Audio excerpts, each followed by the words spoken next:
We've done this before. I know, okay, I'm in safe hands. Just you relax, okay? Jesus Christ. Oh, it's that kind of... This is entrapment. I saw you put the door out, actually. Yeah, you can't get out. That's the door jammed shut. I don't want to be honest. That's it.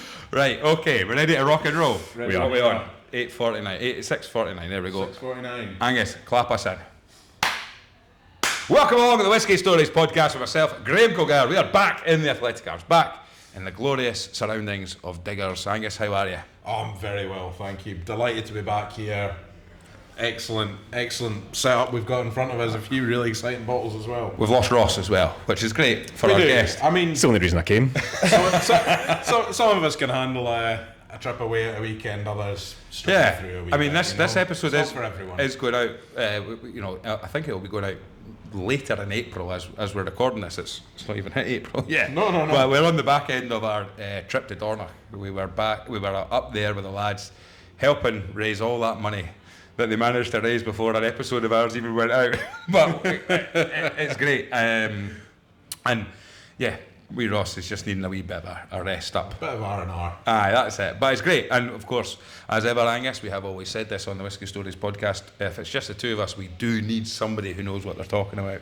And we have Stuart Baxter here. Stuart, how are you? I'm very well, very excited to be here, by the way. This is a dream come true. This is a bucket list for the rest of my life. This is it. You've peaked. This is it. It's all downhill from here. Oh my God. I wonder if I can submit my resignation before the end of April. But the next hour and a half is going to be fantastic. I'm looking forward to it. Okay, but Looking forward after to it. that, everything's going to just be a slightly different shade. blur. It's I not know, going to right. get. But fantastic. Thank you so much for coming along. Not at all. You are the Global Spirits Ambassador for International Beverage. That's the one. Yep. So tell me, who are or what is International Beverage? So International Beverage, we, as you can imagine, we sell international beverages. But we have a pretty... Or beverages internationally. That's probably the best way to do it. No, we sell international beverages internationally. That's exactly what it There is. you are. We'll help you. So Don't we've got a pretty incredible portfolio, some of which you can see up the Yeah. front here. And we've diversified, so I think a lot of people probably still know us as Inverhouse Distillers, right? As you guys were talking about earlier. That's what I was about to erroneously introduce you as. But you're not wrong, because that's been us historically, and a lot of partners, distributors have always said that. But International Beverage was kind of recognising the fact that we've diversified our portfolio pretty extensively, as I'm sure a few people know. But we went from Inverhouse, which was just Scottish distilleries, and Carroon Gin, and then we've now introduced Cardrona, Larson Cognac. We've always had Praya Rum in just outside of Bangkok, and then Prakan, which is the first Thai single malt in the world. Wow. So that's why International Beverage is the full Cool. hosting thing. That's. I mean, it's not a brand like International Beverage or even Inverhouse. I think I'd come across Inverhouse before, Yeah. but when you talk about some of the distilleries and some of the products and brands that you guys operate under, and I think from our point of view, Angus, it's been some of the favourites of the pod. I mean, if you go back through the walk through drams, I mean, I know obviously Balblair will be well known. Old Pulteney probably maybe the best. Old Pulteney has a lot of representation through the Old Pulteney 17 was specifically, Mark Thompson. I think it's come up a couple of times. And actually, Speyburn at the weekend we met. I think Speyburn's biggest fan. Oh no, is it Simon? A kind of bald man with a moustache. Oh, He was absolutely. I mean, he'd come to Dornoch specifically for a Glenallachie tasting, but he said Glenallachie is my second favourite distillery. My favourite is Speyburn. He's like just huge. It wasn't my dad wearing a moustache, was it? No, I don't think so. He's an English guy, so he lives in Aberdeen. He lives in Aberdeenshire, yeah. And I loved it because he talked about. That's great to hear. He literally said like my two favourite distilleries, Speyburn and Glenallachie, and he'll go to the distilleries and just chat to folk. Just go to the bar. He'll drive to Speyburn. the. He was a big fan of the bar at Speyburn. Is there a bar at Speyburn? There is a bar at Speyburn, but it's not an bar. actual like legal selling whiskey bar. It's a bar that was actually built by the distillery team, right? So they built it during lockdown. They Right. they were twiddling really? their thumbs. They were doing production, but there's no tours coming through. Yeah. So they built from the old washbacks. They built a full bar, full functioning bar, everything. They had their Christmas party there that I wasn't invited to, but fridge, running water, everything. So it's the guy we met, he said he was at the Christmas party. That's good to know that I'm disliked by the team. As Speyburn's number one fan, maybe he does get invited. Well, it was fascinating because it does show you that sort He's of a nice whiskey guy, fandom that can happen. And I don't know what he said he stays in Aberdeen area. So I don't know what the journey from Aberdeen to Speyburn would be. Not too far. Maybe an hour and a half, 2 hours maybe. But he'll say, like he was saying to us, a release would come out and he'd be interested. And also he was talking about, maybe the more expensive releases. Yeah. He would say, I'm not going to spend over £800 on a bottle of whiskey, but I'll spend £45 on a dram. Yes. And I'll drive an hour and 20 minutes. And one of the great things was he was kind of talking, because it's the great thing about the Dornoch Castle and what the boys up there do. 100%. Is that and we've talked about this quite recently, Angus, actually, is about whiskey destination hotels. Oh, absolutely. And whiskey destination places. Yeah. And you look at the Highlander Inn, and I think Tatsuya and an incredible team as well. There's I think Vicky Elliott told us about it, and she asked us immediately not to mention it on the podcast about. So I've only mentioned it. Are you gatekeeping? Is that it? But it's I think it's the deal that they do in like the winter months at the Highlander Inn. Oh no, is it Charlie Hume? He was talking about this in the your guys. I think he mentioned it. Yeah. Incredible, because you get credit for drams. So I think I can't remember what the deal is, but basically if you go in, you pay for your room, but I think you get pretty much most of your room bill covered behind the bar in credit. It's amazing. But like speaking to Dornoch Castle, like because of Balblair and just the vicinity of where it is, we stay there quite a lot with Phil and Si. But I mean, what they don't know about whiskey, it's just not worth knowing. They're two of the best whiskey makers of our generation by 100%, and that's why you can see the success that they've had. Now, but what this guy did was he was sort of saying, like, he said, we decided. I said, did you come up here just for the Glenallachie tasting? Oh yeah, we've come up, stayed the night. He said, I had to go through a craft fair this morning with my wife. But he said basically, had to endure a craft fair this morning, but we made it to Dornoch. Glenallachie tasting's worth it. That's worth it. That was a deal, and I love that. Like people, he'll drive an hour, maybe a couple of hours, spend the night, but he'll say it'd be worth it because I get to go and have a Glenallachie tasting and things like that. But it was fascinating, and it's a whiskey. It is a side that I definitely see more of now, where I would jump in the car now with the current wife and say, let's go up the road, couple hours. What would you have to endure for a morning to please your current wife for you to do this? I don't know actually. That's one way of wording that.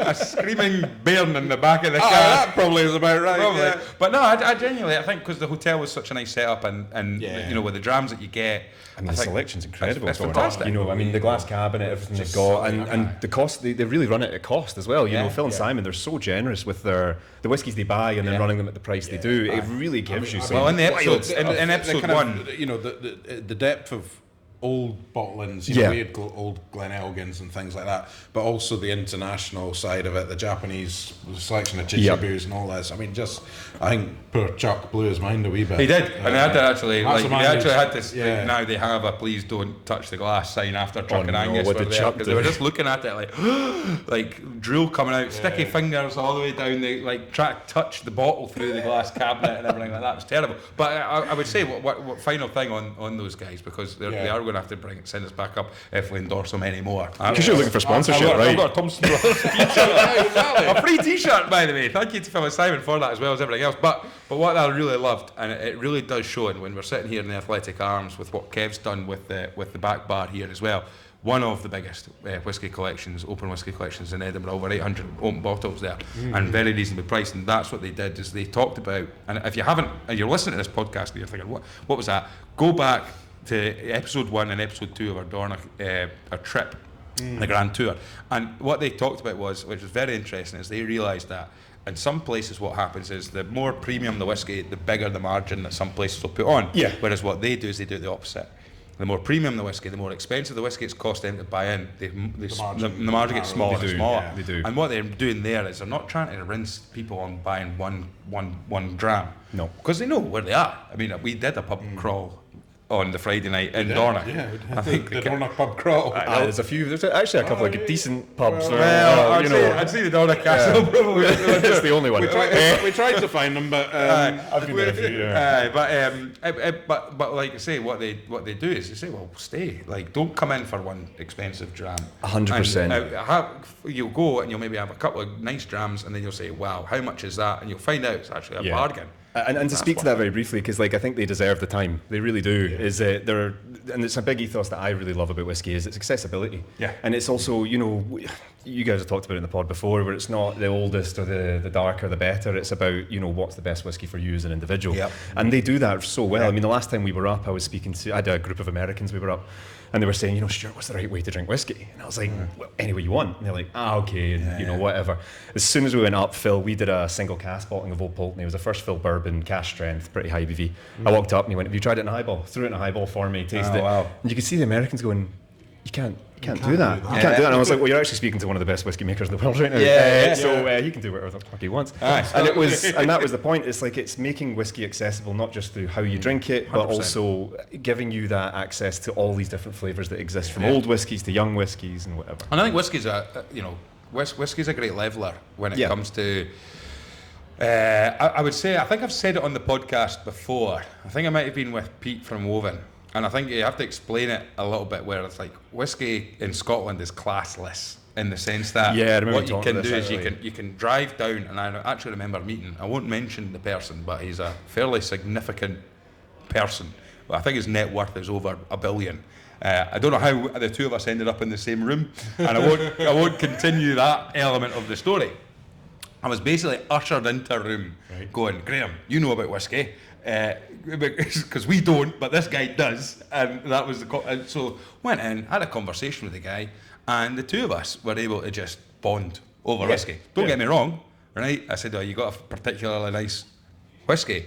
For my, now I think it was for my 50th, I was gifted a cask of Glenfarclas. I was like, wow, bet that's lovely. There's the separation. There's the disparity right there. But at the same time, you know, and that's where I think when one thing that we've learned a lot through the podcast and doing this is take the label away, and we did this SNWS bottlings, but also like blind tastings and what have you. Is you know, you can put that down, put a dram. It doesn't matter. That guy's got a cask of Glenfarclas. I can give him if I suddenly went, I really like this dram. Probably at the moment. An Ardnamurchan. I would say try an Ardnamurchan. I won't tell. He probably wouldn't know. Maybe wouldn't know who Ardnamurchan are, what they are. Maybe a newer distillery, and maybe sometimes people would tend to stay further away from new distilleries. But he would have it. And if it was Ardnamurchan and sherry, I absolutely loved and want a bathtub full of it. Then I'm pretty sure if he was that's bloody lovely, right? And then you go, yeah, great. You've got a cask of Glenfarclas. You're that's good for you, brilliant. But we've also got some really just nice drams in front of us. I do the same thing, and especially that label away. It's like I always say, like I'm a really bad brand ambassador because it's not label's not important because we get so blinded by it. You know, you get bought into the sites. Oh, this is 18 years old, and this is that, and that's dark, so it's going to taste like that. Do you like it or do you not like it? Period. You know, do you like the liquid in the bottle? And if you don't, that's fine. You know, I see appreciation and liking are two different things. Absolutely, you know? 100%. Do you like it? No, that's fine. But is there something in there that you do like? But it's and one thing I get taught when it's that you're trying to, it's not about upselling. It's making sure you get the right dram for the right person or the right thing for the right person. But it's that whole idea is if you just say that I don't like that, and as a new whiskey drinker, you're not going to find out you do like. No. Because if you say like a first fill bourbon, you're like, no, I don't like this side of it, but I really love that vanilla. Yes. Right? And it's like, well, follow that. Because that line will lead you around to this part, and it's like, actually, I really like first fill bourbons that aren't peated, for example. Maybe it was a peated whiskey. And it takes you down a line of find something you do like, and that'll start expanding and bring you into spaces that you never knew existed, actually. Well, it's a fascinating way of looking at it. We were actually just talking before we started record about something that I've not explored an awful lot of, but I really want to, as the, you know, sherry tart of the podcast. Hence why I brought the one. But one of the things Angus and I were just talking there. You're labelled as a sherry tart. I'm labelled as a sherry tart. I think now you know, we talk about Cody Reynolds and his circle, circle of whiskey liking. I think you're over the sherry. I am. But one of the things that I'm coming back round to is we tried the dram again. It was the Ardnamurchan, and again it was a Thompson. It was a Dorna Castle bottling, I think it was.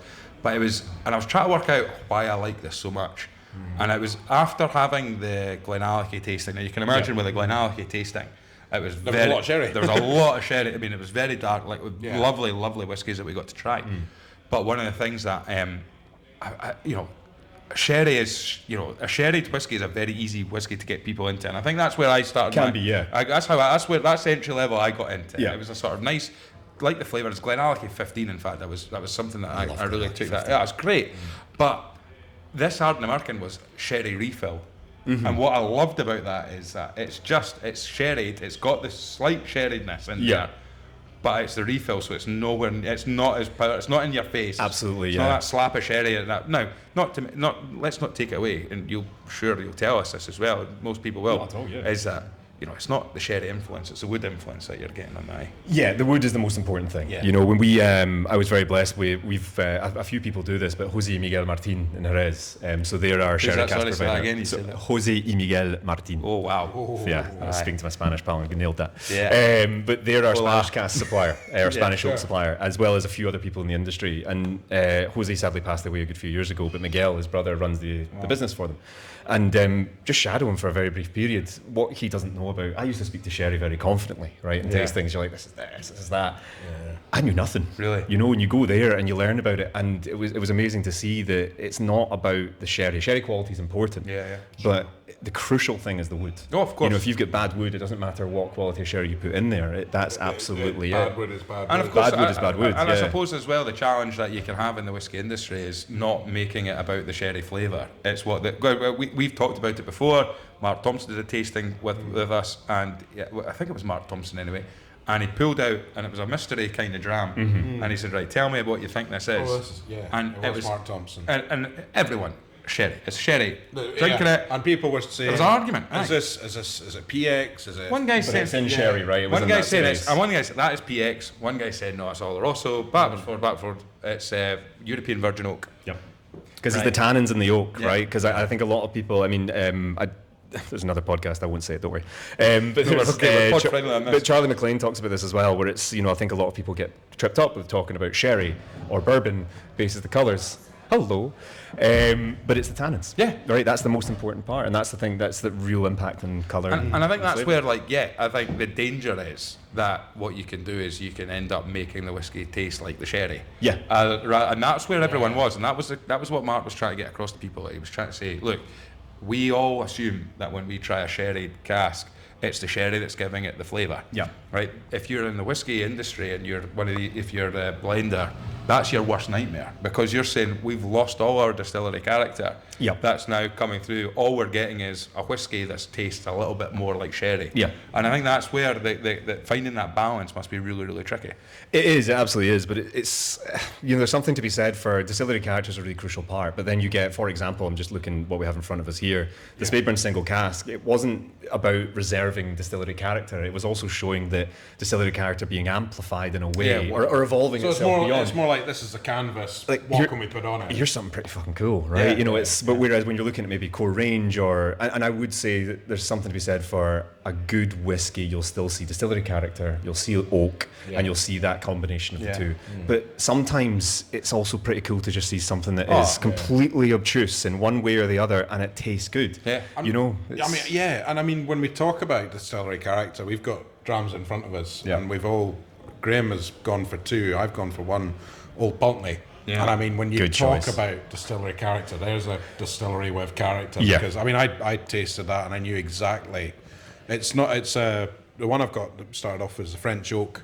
Oh, that's my favourite. That's the distillery exclusive. Favourite? That is my favourite. Yeah. Right now, we've ever bottled, that's my favourite. Very well. But I knew as soon, I thought, and you just get that salty hit, and it's like I said to Graham, it's like licking a pretzel. When you said lick, I was like, here we go. But it's that kind of real aggressive sea salt. Yeah, absolutely. That you can pick up, and it just if you're having an Old Pulteney, you're going to get that. Yeah, it's one thing I always talk about, and I can see you're pulling at something here that's pretty cool. The Pinot de Charente. I've got the Pinot de Charente, and stunning. also we finished.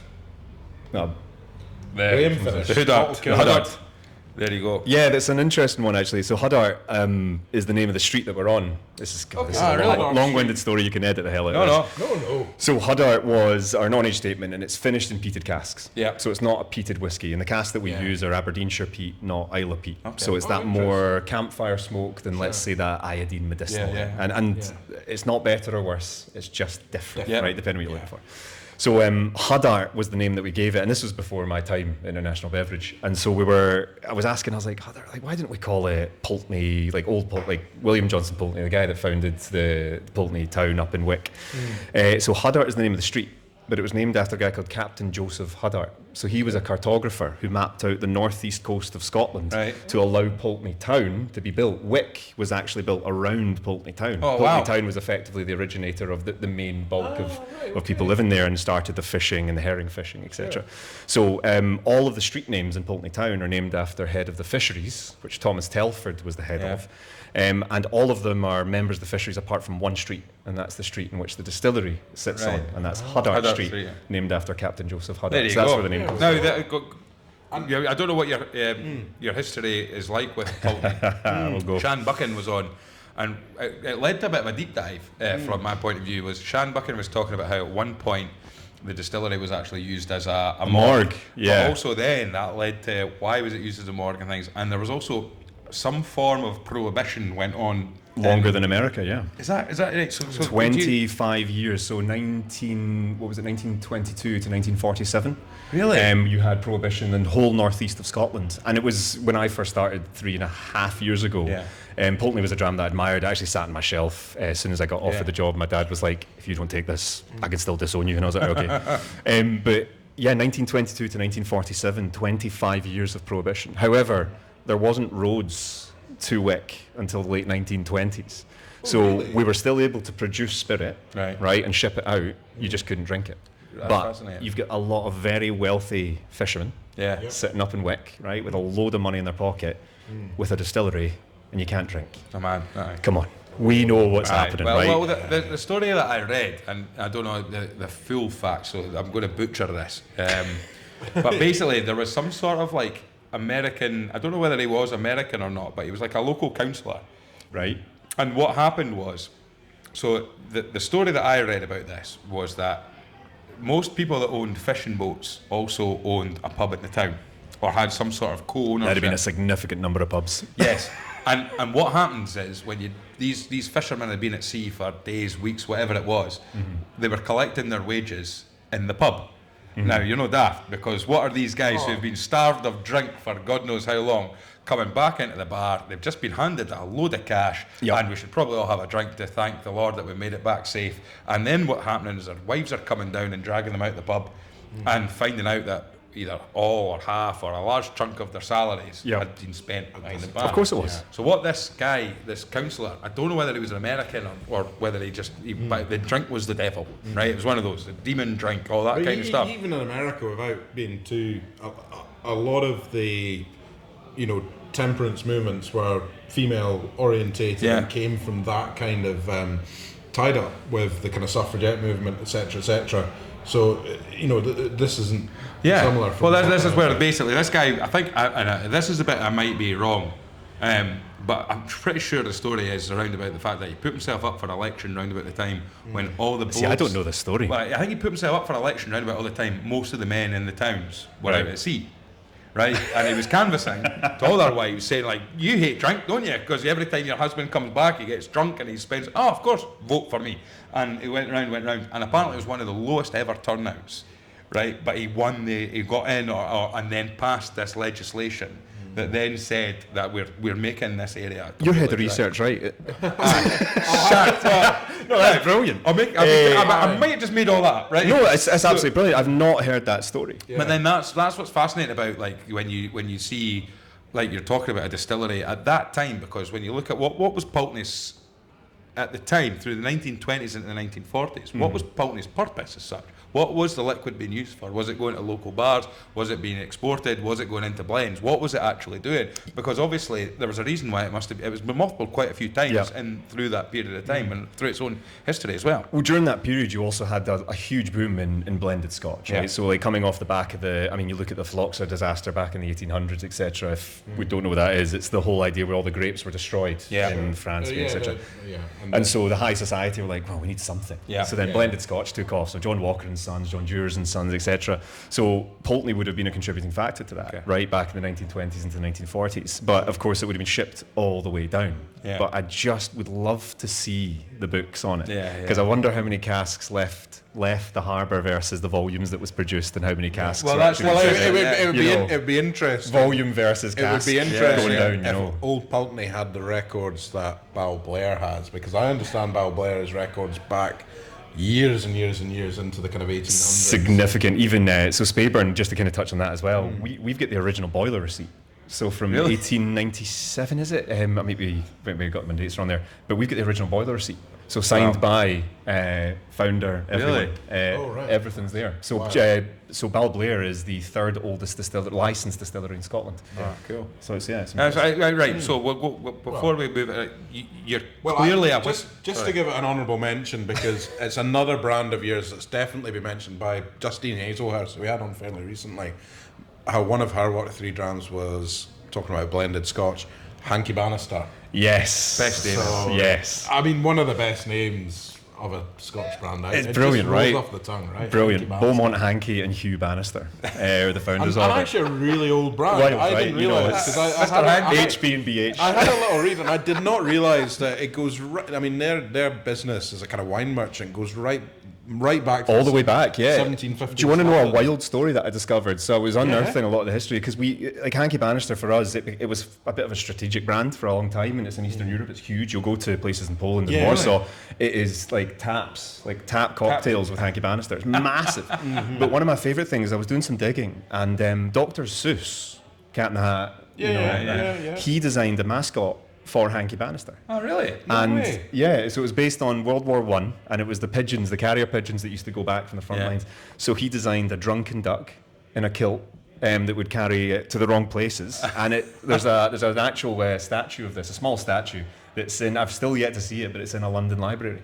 So if you Google the Hanky Bird, Hanky Bannister, Dr. Seuss, you will see it. That's cool. I'll be Googling that. So there's a very arbitrary link. Right. Wait, the next week. There's a very arbitrary link to Dr. Seuss and Hanky Bannister, which you'd never know, right? You'd never think about. Yeah, weird. Super weird. Well, I mean, nothing would be talking about. No, I know, right? But what I was going to say is, like, so you can clearly tell that you're a whiskey enthusiast. Love it. Now, talk us through then. What was your starting point in whiskey? You'd mentioned about even your dad saying, so was your dad a whiskey drink?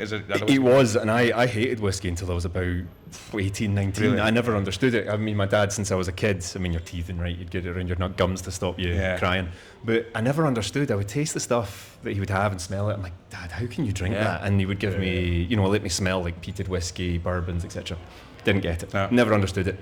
And when I first fell in love with a whiskey, and Ian Allen, the global for Glenmurray, I've actually never told him this story, so I'm worried about this now, was the first time I actually enjoyed a whiskey was Glenmurray 12. Oh, right. And my dad had gifted it to me at the start of university, and it sat on my shelf for 4 years. Just gathering dust. I was like, nah, I'll never get into it. And then I finished my last hand-ins for university, and I looked at it and went, I've got £1.17 in my bank account. And if anyone knows Beer Door, the 12-pack that used to get, I think that was about £3.50. Right. I couldn't afford that. So I was looking at it and I went, right, okay. So I got stuck into it thinking, I brought a bottle of Coke that I stole from a flatmate at the time. And I started sipping it on its own, because I thought, Dad'll be happy if I try that. And I've just loved it. Really? I was like, this is the first time I've actually enjoyed it. I drank about half the bottle. My flatmate came in, he'd finished his hand-ins, and he went, you pish. I was like, can you help me with the rest of this? And we finished it. And from there, I went home and I spoke to Dad, and I was like, look, I know you've told me about peated whiskey and this and that. And he said, right, my boy's home, great. And took me in and started showing me all these different types, like sherries, bourbons, etc. So what you're saying is Glenmurray 12 is best when it's sat on a shelf for 4 years. 100%, yeah. There's oxidation and bottle aging, and then from there. So what university was that you were at then? That was Dundee. Dundee. Fantastic. Yeah. I mean, there's not much else to do in Dundee. That's terrible. Still got a pal that lives up there. Shout out to our Dundee listeners. I will say, as a Fifer, Dundee and Fife always have a little bit, but my grandfather always used to say, the Kingdom of Fife. The Kingdom, absolutely. The soon-to-be whiskey kingdom of Fife. But my grandfather always said, you ken why folk in Dundee never smile, because when it rains, all the water just runs down the city and runs through it. So, but that was his. Keeps the place clean, though, Aye. So that was your way in. And when did you decide? When did you decide to get into working in whiskey then? So I never really knew what I wanted to do. So I was doing an international business degree, and I had no idea what I wanted to do. But I knew I loved spirits, and I was working in bars and pubs, and I'd worked as a commie sommelier for a festive period with Glen Eagles. So that kind of gave me a bit of an inspiration around flavour and nosing and palate and the culture and history behind product. You know, not just seeing it as sewers, apple sewers and all that. And drinking for the sake of drinking. And when I was with him with another flatmate, he said, there's a careers fair down there, down at the university. Do you want to go down? There's some whiskey guys. I was like, okay. So I went down, and Chivas, who were doing an ambassador program, and they still do it to this day, an incredible program. I applied for that, and it's a pretty rigorous process you go through. So you do like kind of mock interviews and mock media pieces. Really, really Well, I impressive. suppose if you're a brand ambassador, you're representing somebody's I mean, brand. we've spoken to a few brand ambassadors before. I mean, Mike Brown comes to mind. He's brilliant. Yeah, Mike's great. Former actor, and it was like the presentations. I can't remember the exact story, but the presentations he put on when he was applying for the current role he was in. I mean, they were incredible. The amount of kind of preparation and things absolutely. that he was doing.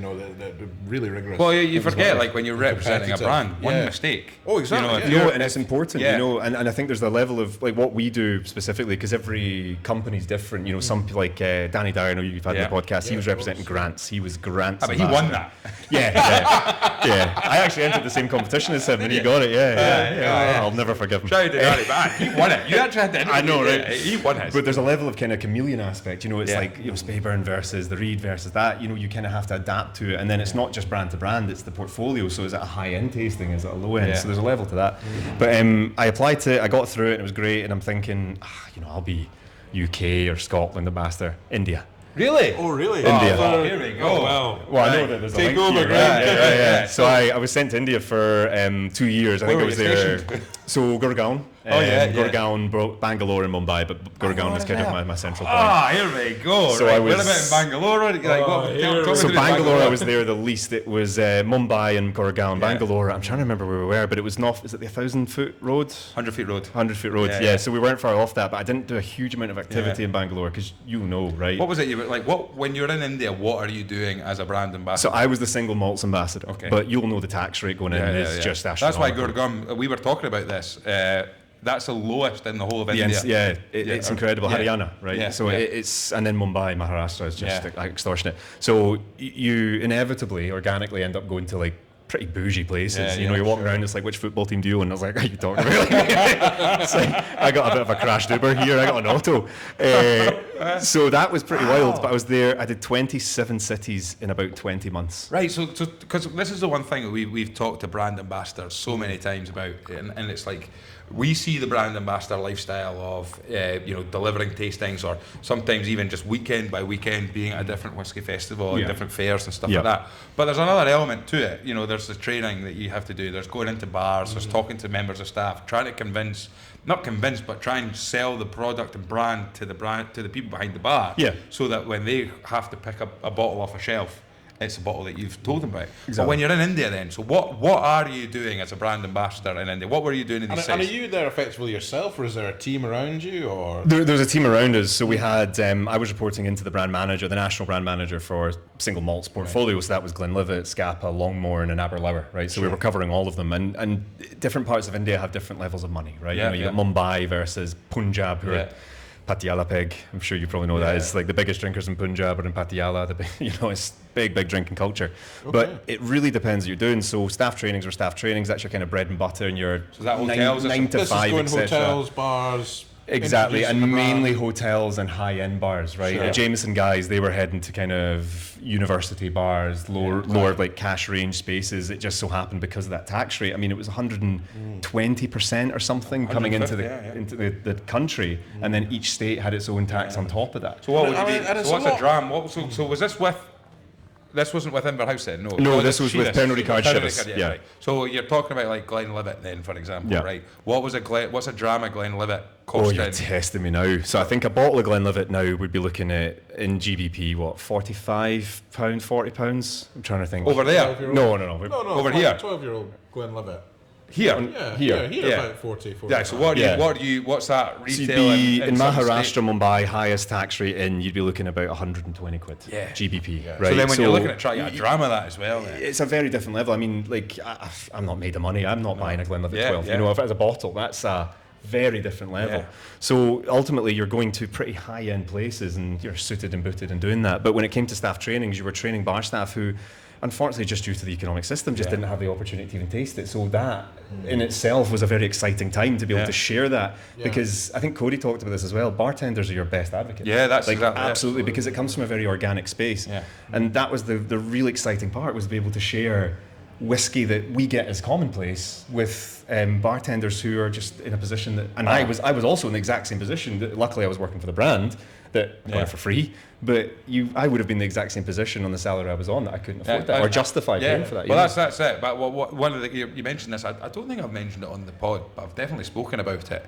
Was when I was last out there in January, I took the Whiskey Stories 25-year-old blend out. Yeah, nice. Right, and I took it out with me. And it was a kind of, you were our brand ambassador. I was a brand ambassador with one bottle. I sold none. But basically, I did a bit of sort of networking while I was out there. I spoke to a few guys, and there was actually we never got an opportunity to do it. But these guys were a cocktail bar in Bangalore that specialise. They do whiskey and stuff like that, but they have their own podcast as well.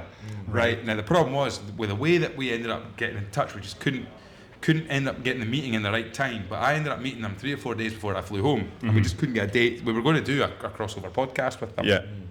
But anyway, got chatting to them, and I thought, right, well, I'll take my bottle with me. A bar full of Chivas products. Well, that was the funny thing. Is when you go there, they're very heavy on the sort of main brands that you're looking for. Yeah, you ultimately are. Yeah, and I've taken a bottle. I brought my bottle with me. I thought, right, I'll be hospitable. Plonked the bottle on the table, and these guys are like, "What's this?" And I said, "It's our blend." Now, firstly, it just shows you like, people are so brand orientated in India because they see the same brands over the bar. Glenlivet, Ardmore, Aberlour, are very heavily on. Chivas was actually everywhere you kind of looked. There was all that Diageo ones, Johnny Walker, and all that kind of stuff. But so they're looking at this and going, "What's this?" And I'm trying to explain the independently bottled side of things, just completely oblivious to that. I don't understand it. But then you say it's 25-year-old Scotch. Yeah. What? And I said, it's 25-year-old Scotch. I said, pour a dram. And he says, no, we can't do that. I said, no, have it. I brought it for you guys to try. Yeah. And the guy's got a glass out, owner of the bar, and he's poured. I said, come on, pour a proper dram, right? And he's like, I don't want to take this off you. I was like, listen, mate, we've got boxes of this stuff. Some of these bottles are still available. But I said, look, try it. And I said, and the bar staff, he's calling them over, and they're like getting all excited. And then I was like, make an old fashioned out of it. Let's see, like running a cocktail. They panic, right? Absolutely totally panicked. Then they got excited, and they were like. They were saying like, this is the guy he got his camera out and started taking photos. They were all taking selfies with the bottle and stuff, and he was sort of saying like, this must be at the time in the area. He's like one of the most expensive bottles open right now 100%, in Bangalore, 25-year-old. Because he said, how much is this? Now we reasonably retailed this at, I think it was 70 odd quid, was it, or 80 quid? 80 pounds. That's a great price. That's a great fantastic. A great price. Any available still? There's a few. Minimal. There's about 4 lorry loads behind diggers. Oh, no. I feel like Del Boy Trotter with my van. I know, right? I've got a van load full of this stuff. This time next year, Angus, we'll be millionaires. But select bottles. There's a few bottles left. There's only 69, so I think we've got about 65 left. No, we sold a good few. But no, look, I took over there. But the funny thing was, right, and I said, listen, leave it behind the bar. Yeah. Right. I think I've got about 6 or 7 that I've kept back. I'm going to use for a few tastings. They're good things to hand over as gifts to people. I said, put it behind the bar. And the guy's like, I can't. I said, put it behind the bar. And he said, if I get caught with the rules here, with the tax, if I get caught knocked, he said, I'll lose my license. It's really important. Yeah. It's crazy. And there was days that we would have tastings or even like big events that we had invested heavily in to promote a certain product or whatever, and then all of a sudden it was just a dry day, just randomly. Yeah, and you're right. like, what do you mean? It's like everything's cancelled. And you're like, okay, right. That's that down the toilet. What we're doing. So this is something that happens in India? On a regular basis. Is this a kind of religious observance? Yeah. A lot of religious observance, but there was one day where a politician died. Yeah. He just had passed away, and it was recognised immediately that day, resting a dry day, and it was like, okay, and that just wouldn't happen here or in any other culture. In Karnataka, there's I don't think there's ever a dry day in Scotland. No. Well, in Karnataka, one of the for the wedding when we were over there, Angus, was I think you guys had all gone. There weren't many dry days there. Well, there wasn't, but there was 2 or 3 not long after you guys had left, and it was they were just all protests, Bant they called it, and it was Karnataka Bant, which is like the protest, and to the point where it gets quite heated. It was all over water sources between two. I think the Karnataka state had given up some of their water source to the neighbouring state, and all the Karnataka guys and the states are very proud of their state origins. Yeah. And so basically, what was happening was in Karnataka, the language that they speak is Kannada. Yeah. And to the point where in a That's lot partially how the way Indian regions are divided generally by linguistic lines. yeah. As well. So there's certain places where they'll say, like, if you don't speak Kannada, it's like France. If you go to France, Paris, they always say, like, the French will ignore you if you don't try and speak French. Certain parts, yeah. There's areas like that. There's areas of Bangalore where they'll if you don't speak But then what Kannada, happens even if you try and speak Hindi, they'll just say. But it's amazing. A friend of mine, Hemant, who was the Bacardi ambassador, great guy, but he spoke 5 languages, 6 languages. Yeah, right, yeah. And we were at the airport once together, and there was this husband and wife shouting and screaming at each other. And I was like, "What are they saying?" And he was like, "I don't know." And I was like, "What do you mean?" And he was like, "Well, they're speaking, I think it was like Marathi or something." And I was like, "But you," and he was like, "Yeah, I speak 6 languages. That's not one of them." It's like, but there's like 27 different languages or dialects in India, and it's just incredible when you meet somebody who's like, "Yeah, I speak 6 languages." Well, they speak 3 in the house, and then over there in there, they speak 3 in the house. Amazing. So, and I know which one. Whenever I'm trying to learn Canada, and I know when they're speaking about me, it's the other one. But when you're doing these tastings, then right, and you're talking about high end and stuff like that. So, do you get put in the room, or did you ever get put in the room with some of the big dogs in India? Was that literally to sell high end products for the brands that you're working for? Yeah, absolutely. I mean, like, just one name that came to mind. I don't know if you remember James Bond with the big Sikh guy, Kabir Bedi. We can do. Was he one of the? He was like, I think he's. I mean, in real life, he's like 6'5", 6'6", big shoulders. Yeah, he's in one of the films. Yeah, I did a tasting where he was in attendance. Really? That was pretty cool because I was looking at him and like, that's a big guy. That's a big guy. And at the end of it, I just asked because I had no idea who he was because I didn't actually recognise him. I was like, "Who's that?" And that's Kabir Bedi. That's a big Bollywood guy. And I was like, "That's how I googled him, James Bond." I was like, "Okay, right, cool." Fantastic. But you were in rooms with, in some cases, billionaires, like really, really wealthy. Because you've seen the disparity in wealth that exists in India. You were in the room with some stupidly rich people, and it's a percentage game as times. well, because you look at it and you say, right, okay, maybe there's only like a 1% or 2 to 3% of the population in India can actually afford the lifestyle where you can be regularly buying Scotch whisky and drinking it. But the point is, you're talking about a population of billions. So that 3% is massive. It's massive. So, but I absolutely adored my time there because it was just some of the best food, the most hospitable human beings on planet Earth that I've experienced. And I've been very blessed to be able to travel extensively with work, etc., and personally as well. But I remember I would go to cities that I would regularly visit, and my friends would see me like post something up on Instagram and be like, "Why are you not staying with me?" I'm like, "What do you mean?" I was like, "Well, the company's organised a hotel," and they were like, and they're like, "You said you were going to," and they'd be angry. And you'd be like, "I'm really sorry," and it's like, "You said you'd come over, I was going to cook you dinner," and they'd be genuinely upset with you. And I've never experienced food hospitality like it anywhere else in the world, just organically, just people really wanting you to come into their home. Honestly, I love it. I absolutely adore it. Did we have a Blair at Balblair? Was it a Blair? Well, I was going to mention this actually because it's a nice little coincidence. Is that I came out obviously for Graham got married in Bangalore. Yes, and I went out for the wedding. Shout out to the Taj MG. Still waiting for my discount. Well done. That's a good place. Marm was twisted. I did a training there. Marm was twisted. And I took out a Balblair travel exclusive 15-year-olds. Yes, as my kind of, because Graham kind of said, bring out a dram. Well, or I don't know if you even said it. I just did. No, we did because basically bring out a few bottles because you said you won't be able to get any whiskey when you're out. I was about to say it would cost you a fortune if you were there. So I brought that out, and actually it was one of the more popular ones. So it was one of those ones where I'm a 15-year-old Balblair. I really do. Everybody else drank that bottle very quickly, and I managed to get a couple of drams out of it. But you know what? You know what? It was absolutely delightful. Well, that was the thing. Is the way we had to organise the wedding was basically, and the thing is with India is when you get a big group of Indian people together, there's so many people that don't drink alcohol. There's some that really love a drink and stuff like that. So what my father-in-law had said was like, look, you've got 20 odd folk here that are coming from Scotland that all like a drink. So that was the trade-off. I covered the booze, he covered everything else. So I said that's fine. So I'm now, and the culture over in India is like, it's haggle a little bit as well. A little bit, yeah. Father-in-law has a phrase where he just says, "What you giving?" So he'll go, and he actually found it the hard way when he came to Harvey Nicks in Edinburgh. He visited Edinburgh and he spent an absolute small fortune. Right, and then as the time... no, he didn't. Yeah, the time he's ringing it up. I mean, he spent a fortune, and then she rang it up and said the price, and he looked at her and he went, "What you giving?" Like that, and she went, "A receipt and a handshake." Fair. That's a good answer.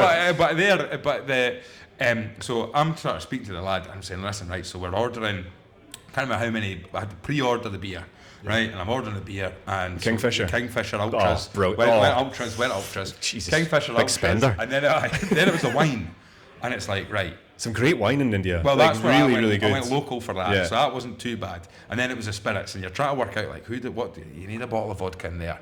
So we had to get, so there's a Smirnoff bottle of vodka, and then it was the whiskey, right? And I'm saying, right, we've got, and I'm trying to convince the boy, and he said, look, I'm saying, hope my current wife and her father don't listen to this. I said, charge more on the food and give me a discount on the drink. Really? I was saying, I was like, hike your prices up on the food, just take the margin You off would the have taken drink. off at the other end of the food anyway. What are you giving? Exactly.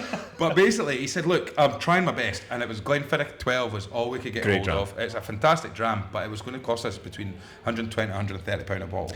And I that's said, it. I said, I can't. I argued and argued and argued. He said, this So is we just literally... had to settle for Balblair 15. No, so that was the plan. Was Just we actually had- everyone fill your bag as soon as well, you that get was in. it. And we had strategically located areas around the hotel. But where it was you quite got- nice because everybody Yeah. brought different things. Yeah, and we everyone had flats swapping on the bottles whiskey. and all this.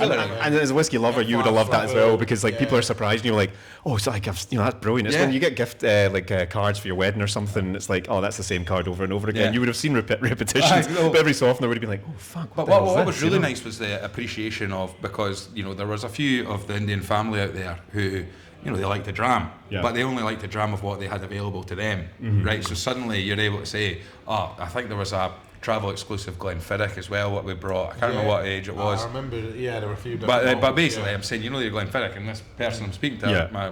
my wife's uncle, he's going, Glenfiddich 12. I said, this is like a 16 or an 18, Glenfiddich 18. And of course, and that's what the next thing is, like age. When you're doing these tastings, right, and the market is where the market goes, if you know what I mean.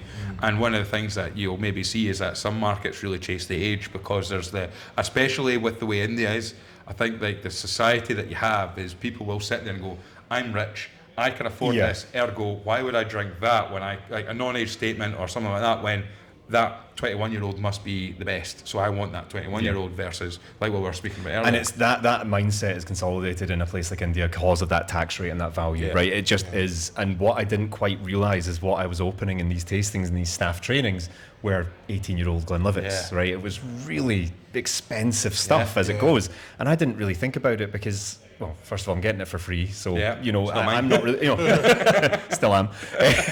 But it's that whole, you didn't really appreciate what you were doing for bartenders over in India, because you're opening up and it's like, you guys, look, you need to know this. And I'm opening up and you see people's faces and I was like, what's happening? I went, oh, actually, what I'm opening here is a £500 bottle of whiskey, as far as you're concerned, whereas over here it's nowhere near that level of Which price. even for us, a £500 bottle of whiskey. No. I would have been the exact. I would have been the exact same way, but of course. But in terms of, was that a challenge? Was your role then push premium? Because as we're saying, we're whiskey drinkers and you're a whiskey fan, and you're saying to yourself, like, actually, the difficulty is I know that's really, really good liquid, right? But I also know that if I put that in a lineup beside these two other bottles which are more premium, that's going to get forgotten about. Even though if you were to say put three, I won't get you to name them. If you were to pick 3 drams, right? I think you could. I think I know what you're getting at here is, but I understand aspects like the nature of being in India and the nature of the price point that it's at. You didn't have a choice, whereas maybe over here or in different countries you could say it's the best dram it's the right dram for the right person. Yeah. You didn't have that option in India because by the nature of the price point, 18's better. And it didn't matter what you said, you're not changing this ingrained mentality around that.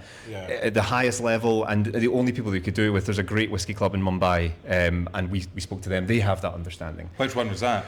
I'm trying to remember the name Did you of ever it. come across a single malt amateur club? No, it wasn't them. Aye, I came out. I met them. They're great. It'll come to me. And we met a couple of times, and we had some great drams. But they had that mentality. I was like, no, I prefer a Glenlivet 12 because it's more bourbon, it's more fruity, it's more tropical. You see more spirit character. But and the other side of it mainly just sees the age. Everyone Everyone else says that bottle's £500, that bottle's £200. Exactly. Touch that And from a £200 commercial point of view, that was ultimately what you're driving for. Yeah. Is that you just reinforced, course, you inevitably had to, or not had to, that was what we were asked to do, is reinforce that concept of like, this Well, it's of not course, better. why wouldn't you if No. you're a business? And the thing is, nowadays, it's sad because it's like we're seeing it. like I think the as we're recording this, you know, it was only a few weeks ago. I think Jack Daniels managed to get there. They've got it down to 70% odd, or is it down to 100% just now? Taxes from 150, whatever it is. But now the worry is the fact that tax on bourbon and tax on Jack Daniels and bourbon in India has dropped. It's not just Jack Daniels. No, it's bourbon in general. So you're suddenly saying there's a real chance that the Scotch market loses out big time, because what that's going to do is it's suddenly made brands like Jack Daniels and American bourbon the affordable drink. And with the way that the Indian market's going, we're only seeing the emergence of like a middle class in India in the last 20 odd years. And what's happening is, you know, people who are our age are in their, you know, they're in their late 20s, early 30s. They're getting used to now going, actually now I can afford to go in, and I want a Scotch, I want to try Jack Daniels, I want to see, because they're seeing it, they're seeing the marketing, they're seeing it all across the world. Now they're saying, whoa, that's an accessible drink now. And the worry is that there could be a whole market of potential Scotch drinkers completely lost there, because what they're going to do now is they're going to go to bourbon. Yeah, and I think there's something to be said for that for the general consumer in India. But what's really incredible looking at India is the education level around bars. It's some of the best cocktail bars, some of the most incredible food spots. There's a place called Mask in Mumbai that I'm a huge fan of. They've just, I think, moved premises as well, but I think they won best restaurant in India, if not Asia. Don't quote me on that. But like the education level is there, so people that have that purchasing power for Scotch as well as bourbon, etc. Price for them doesn't necessarily come into question. Flavour and profile and style does, but I think there's an education level in that space who can afford Scotches, etc. Because there is an expense thing, and that comes down to general volume concept. But they know what they want. And if that's bourbon, great. And if that's Scotch, that's Scotch. But there's an education and understanding that Scotch has this distinct different to bourbon, which is different to Irish, which is different, etc. And that's what's great about it, because in that space, a high tide rises all boats, right? And there's that level of kind of not natural selection, but competition that drives quality. Well, suddenly the Jack Daniels might become the middle range brand, whereas if you want a Glenlivet, suddenly it's like, oh well, you drink Glenlivet, you're a fly society, you're not like the guys that can't afford to drink. But less judgment in spaces and modern Indian consumers. And of course, in a kind of aspirational society, that plays a huge part as well. You know, you've got, because our parents would have been that. You know, they would have in India. Like our parents would have been like, if you're not drinking Glenlivet 15, I don't want to know you. Whereas if you brought over a Jack Daniels, it would be like, right, well, we can get that down. Great, I love Jack Daniels or single barrel, wherever it was, and then you actually have a place for it. And did you ever come across the guys at Tully Ho? What's her? They do like the best bars in India. Oh, I can't remember the name. Vikramachand, I think his name is. I know Vikramachand. Yeah, I'm trying to remember his face. Oh my god, you're driving me nuts here. The bartenders that have come out of India are outstanding. He's special. So Vikram, I think it's his 30 best bars in India he runs. But he's big in whiskey, bringing like that side. Yeah, I've met Vikram a few times, and I'm trying to place in the amount of times I've met him. But yeah, he did a podcast not long ago. And I was listening to him speaking. I was like, I think that was the podcast. I think that was with the guys that did the podcast. Soka Bar in Bangalore. I think it was Soka, and it's fascinating. But India chat, we can go. Sorry, I know. It sounds like you had a great 2 years. It was good fun. So what happened? What happened next after you left India? So when I left India, I was actually interviewed for a role with Douglas Lane. Okay. So you guys all know Douglas Lane, Big Pete. If you head all the way to the airport, you'll see Big Pete plastered up in the big warehouse now in Hillington. So I went there, and it was at that point we were out of a small townhouse just off of Woodlands in Glasgow, and that's where I really cut my teeth, because you go from an ambassador. Was this not an ambassador role then? No, this was a global Zoom ambassador. At that point. Right, this was lockdown. This was dreaded lockdown. Well, can I just say Douglas Lane? When my wife just bought me, and it's ties in nicely to where we're conversation. It does, very nicely. I can't remember the name of it now, but it's a blend of Indian malt whiskey and Scotch. Oh, does it the double cask? That's it. Yeah, incredible. Lovely dram. By the way, solid. So hard to do. I know. Like you're taking just 2 casks, and you make that decision, and this is what we're going to do, and then you have to proportion that out. And I mean, Graham was. I hadn't heard about these the range at all, but I mean, just such an interesting range to take. Not just the kind of India and the Scotland thing, but also to just say, distillery A, distillery B, and this is like, let's work it out. Yeah, let's work it out. Let's make this delicious. It's a tough. Yeah, it's a very underrated SKU within their portfolio as a whole. I don't think it gets It's really interesting. Well, because if you think about it, we've had blenders on, and and you talk about the fact that if you're trying to blend whiskies together, it's easy when you've got more ingredients, isn't it? It's like trying to say, who was it that was on that talked about making a spaghetti bolognese? Ian Forteith, right? Was right, yeah. The nicest man in Yeah. whiskey. Now imagine if he said, right, I want you to make a spaghetti bolognese, but I'm only going to give you 2 types of this ingredient and 2 You know, types of I that listened to that ingredient. episode and I felt so vindicated because see that drill down method, I've been doing that for Really? years. Oh, and then when I really? heard Ian say, I'd never heard him say that, and I was like, that's my thing. Like, Yeah, or yeah. that's not my thing. It's like I've been saying that, and Yeah. I'm so glad that a master blender is also Like saying that. it. And I that still spaghetti can't do it. bolognese thing is. That's right. I find it really tough as well, but you Yeah. just keep drinking, you Yeah, know. well, that's it. And Ian Forteith, like you said, nicest guy. Oh, brilliant! Oh, I've got a fantastic. huge amount of time for Ian. But as I say, like if you're talking about making spaghetti bolognese, that's easy when you've got loads and loads and loads of ingredients, and then you can make it even better, seasoning, etc. Yeah. But with what they've done here is they've taken 2 casks from India from a distillery and 2 casks from a distillery in Scotland, Yeah. and then made a whiskey. And at that point, that's it's a real challenge. Isn't it's a massive challenge because, like as you say, when you're talking about spaghetti bolognese, you've got the onions, you've got Yeah. the meat, etc., the sauce, and like you're adjusting the tomatoes, the citrus, etc., whatever you're trying to do. Whereas what you're trying to do here is taking 2 casks, right, and then it's purely 51.5% versus this, and you're just adjusting it back and forth. Because if you try it and then you go, well, we need to take it up a wee bit, or we need to. You start to put the gas more and more. You can't and do more. it. You know, No. it's just you've got 2 casks. It's very Yeah. underrated It's side of their incredible. portfolio, and it's incredible. But I don't think it gets the noise that it No, well, deserves. it You was- know, for how that's- cool and interesting it is from a whiskey Yeah, geek point of view. This you know? one, we talked about it. Didn't I? We talked about it in the drive up and the record. There was some awful nonsense that was spoken on that drive up. Thanks for giving me 3.5 hours of content that I needed to try and squeeze into 45 minutes. So that didn't make it. But what I will say is, it's a fantastic dram. Wife, it was an early birthday present for me, and. That's nice that you get early birthday. I know, it was presents. great. don't. I get none of that. I don't know what I'd done right there. But basically, she panicked. I bought you a whiskey. And without sounding terrible, I'm like, oh no, don't, because you don't know or like whiskey. And what you try and do is you try and buy a whiskey for me that sometimes she's done it before where she'll buy a whiskey that's far too expensive. And what she's got is, it's expensive, so it must be nice, so I'll get that for Graham. And I go, well, no, thank you, I'm grateful. This is the Indian in her coming out, Right, isn't it, Graham? I'm grateful for what you've done before anyone jumps on me and goes, what an ungrateful arsehole of a husband. But you suddenly go, you know, so there was a rule. I don't buy her particular types of clothes because I always get it wrong. Yep. She doesn't buy me whiskey because there's a chance that she might not get it right. But she said, look, I've done it, I'm sorry. She's apologising for getting me a birthday present. That's how terrible it is. You sound an awful I know, husband. I'm not a toxic husband. I'm digging myself in a hole here. But basically, it was fantastic, and we've got a 6 month, because the reason it was an early birthday present was our daughter turned 6 months, and you know, half Indian, half Scottish wee lassie, fantastic. Oh, it's regardless And there you of Graham- if you Graham like the likes whiskey or his- not. Yeah. Graham likes his children like he likes his whiskey. blended between Indian and Scotch. And it's great. It's the unicorn head with the Bengal tiger body. That's incredible. It's fantastic. And you know what? See if you don't like the whiskey, right? If you end up not liking it, Yeah. see the concept of it. It fits the bill. I've It already fits the bill. ordered another bottle of it. Yeah. I said, I'll crack it open, we'll try it, tried it. I said, I absolutely love it. We're getting into Arpana, my wife, she does not like whiskey at all, but she is, I would say, compared to me anyway, a super taster, super taster. smeller, So yeah. I can actually, what I've done in the past is I would say, right, I was sitting having a dram, usually on a Friday night you can get on weekend dram roll call, and what I would do is I would get the bottle, get the drink, and get the tasting notes, because as I've mentioned, I cannot taste it. And I'd just put it in front of her and say, what do you smell?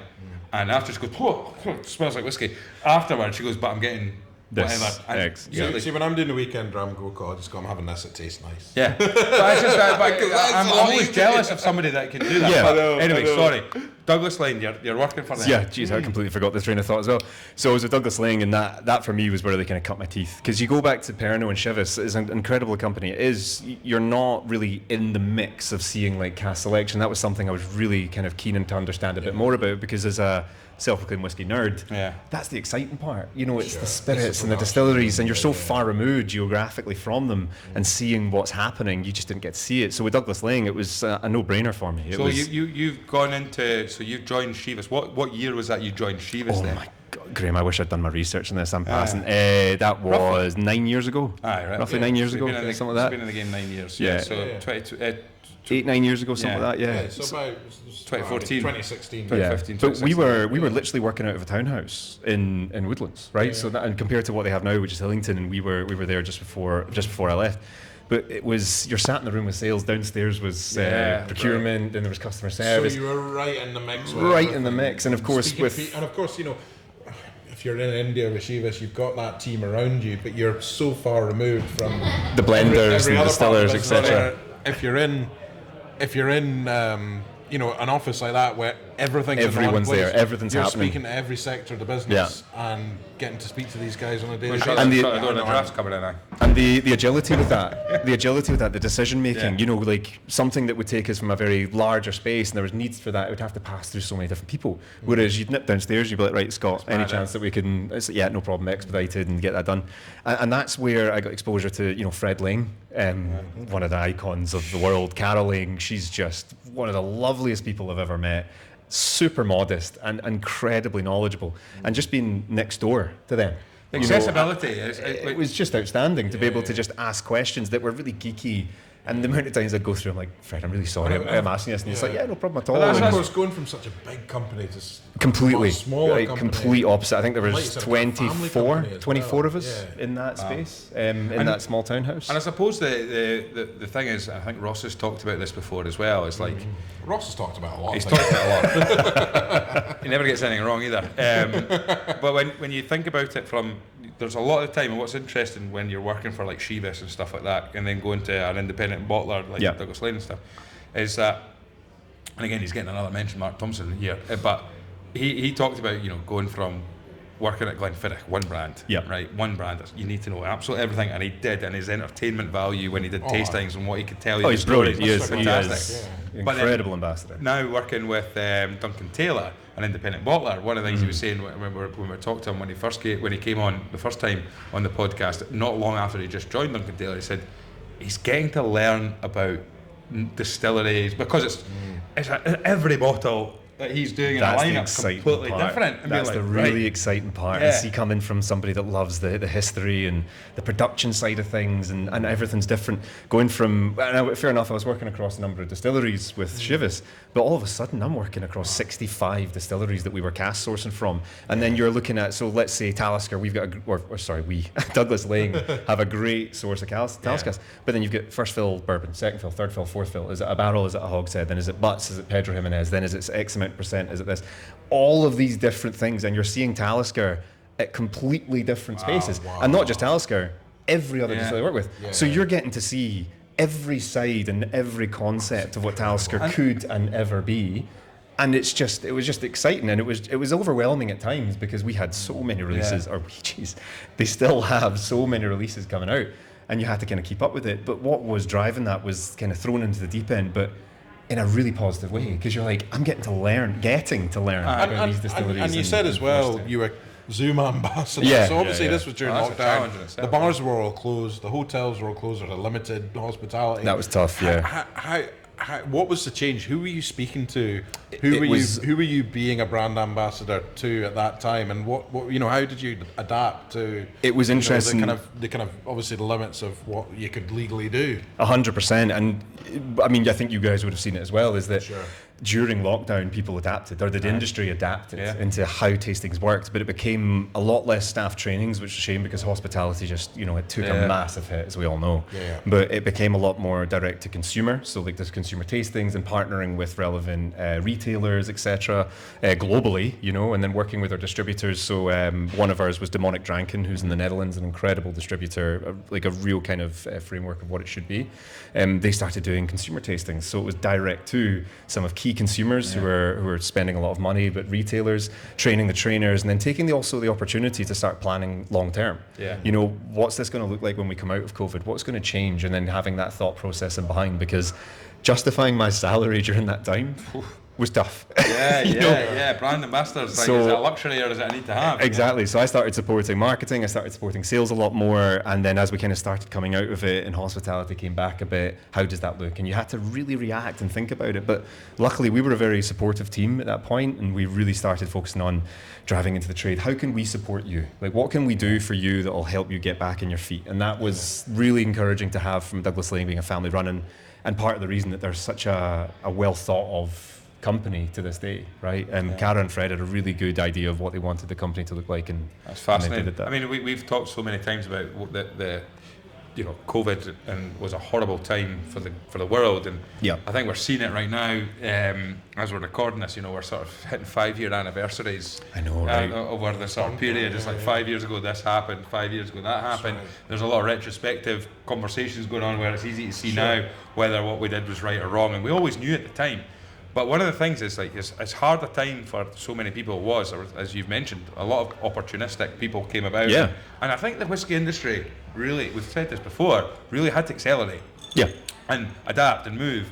And it's funny, you look at like whiskey tastings were probably one of the first lockdown or COVID restriction friendly events, because Yeah. what you would do is you would sit in a pair at a table, socially distanced from everybody else, and have somebody at another end of the room doing that. So I can remember going to a couple of tastings once things started to open up. Brilliant though. Like the community side of it. I remember the amount of tastings that were recorded, and then at the end of it, you'd like, right, recording's over, and like, oh, thank God, right, okay, who's opening what? And you would start talking to these whiskey clubs that have been around for years, and we're good pals, and we're doing this every week or 2 weeks, and you'd start opening stuff. I would be there in my lounge, pissed at 2 a.m, talking about whiskey and sharing love and passion and opening bottles that weren't part of the tasting that I'd just done. And that's what it was all about. Well, it retained a sense of community around whiskey, which was nice to see. You look at, like, there was whiskey clubs that would only ever manage to hear about Balblair or speak to somebody at Balblair if somebody had driven down or they had travelled up, and a whiskey club excursion maybe, and things like that. Whereas suddenly now they're able to say, you're at the end of a phone line. We could, and Speak to you direct. 100%. that's it. I mean, there's so many people as well on the podcast where their journey in whiskey started. People really got. I mean, I did. I liked a dram, but it wasn't until lockdown happened where I really, like so many other people, spent an absolute fortune on the auctions. And oddly enough, for me, it was actually more when we were coming out of lockdown. You could only holiday in the UK, and it was like, I'll just go and visit a distillery then. What a hardship. I know. But it did, and I think it kind of kicked the industry into a sort of a movement where, and it's brought so many. I mean, look at like Jake Adcock. We've had him on the podcast, and he's like, he's now an assistant blender at Ian McLeod Distillers. You're saying he wouldn't be doing what he does right now had it not been for lockdown, where he really decided I'm going to get doing what we're doing right now. exactly. This podcast wouldn't have started if it wasn't through the lockdown side of things. Exactly. So I think it's a fascinating time that we'll look back on for the rest of our lives. But at the same time, there'll be people in the industry that kind of, and it's hard to shout and Absolutely, make a noise about it, because it's hard to celebrate a time when people had a really hard time of it. But at the same time, probably helped the industry to a degree in giving the business side of it and that giving the consumer the accessibility. Absolutely, and then also I think it gave the industry a huge amount of respect for what the on-trade does, right? Because it was seen as this arm, this channel of commercial justification. But all of a sudden, when hospitality were on its knees, and it was horrible to see, because that's someone that came from hospitality, that's a horrible place to be. But all of a sudden, that coming away, you saw the industry just respect it so much more coming out of it, and it's a very slim silver lining to all of the horrible things that would have happened and businesses closing, etc. But all of it, William Grant's an incredible example of this, of supporting the on-trade and really investing in it, and have done historically. And just other companies that maybe saw it as this other aspect or channel to what they do, they've respected it so much more, because it was like, if this falls, this is a real impact on the business. And as much as that's the commercial side of things, it's like having those people that are advocating for your brand organically because they love the liquid and they share these passion points. It's invaluable. Invaluable. My grandfather, who worked in the whiskey industry and worked in the farming industry, and he always had a phrase where he just says, people buy for people. Yes, right? absolutely. And you look at it, and I think that's what I love about the whiskey industry, is that it's still, as modern as it will get, it still boils down to there's personal relationships. We've heard it so many times. Exactly. People have said, like, you know, deals done And on even the handshakes and concept trust. of the brand ambassador is Yeah. such a personal Correct, role yeah, as and well. and I think that you look at it and you say, and you work for a family company at that time, who will know, like, we depend on these guys. Yeah. And if we're good to them, they'll be good to us. Yeah. And it's became that sort of support network where everyone kind Had of to be. supports each other. But what's also very interesting is, like, that direct to consumer element as well would have probably got, you know, so many different people would have gone, I've never heard of these guys before, because I'd only ever known, you know, I don't know, there's, like myself, if I was a whiskey drinker, I'd maybe go into a bar, I'd pick the core ranges that I recognised. I wouldn't have gone for something obscure or different. Of course, but yeah. being sort of exposed to that element now where I'm going, never heard of these guys before, I'm going to give them a go, and then suddenly going, that's fantastic. Yeah.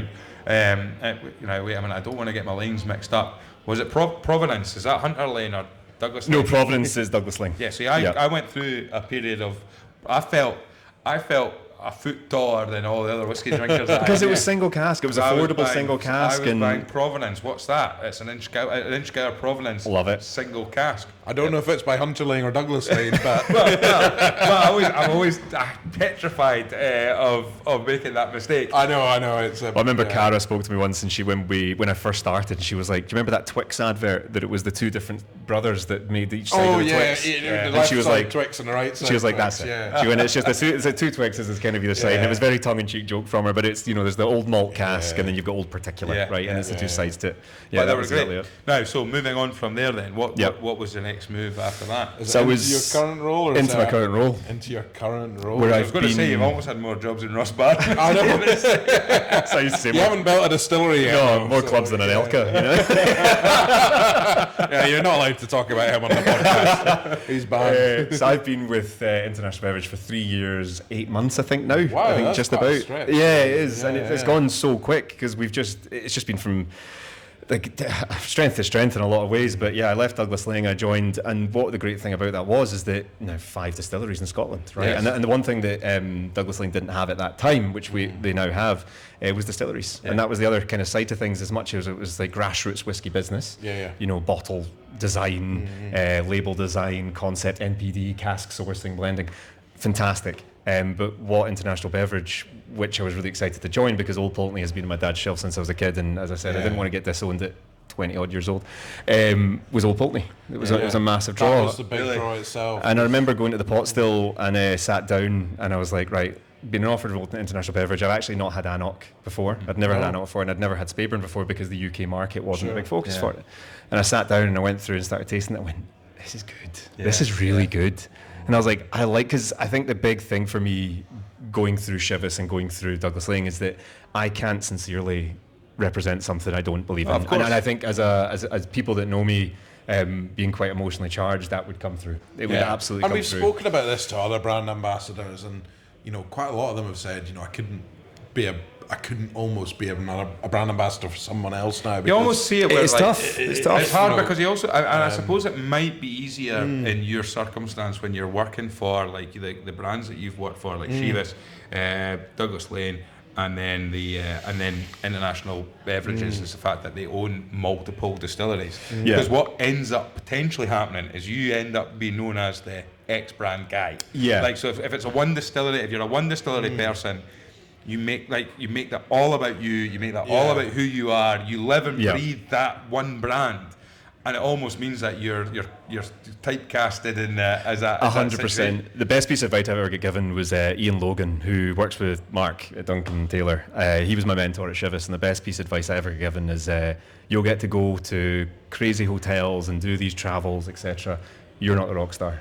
The whiskey's the rock star, right? You're the roadie. Yeah, and he said it very seriously with a lot of kind of you know negativity in a lot of ways, but it's so true because I've seen so many ambassadors that have kind of risen and fallen in a very short space of time because they've been like, I'm big shot and etc.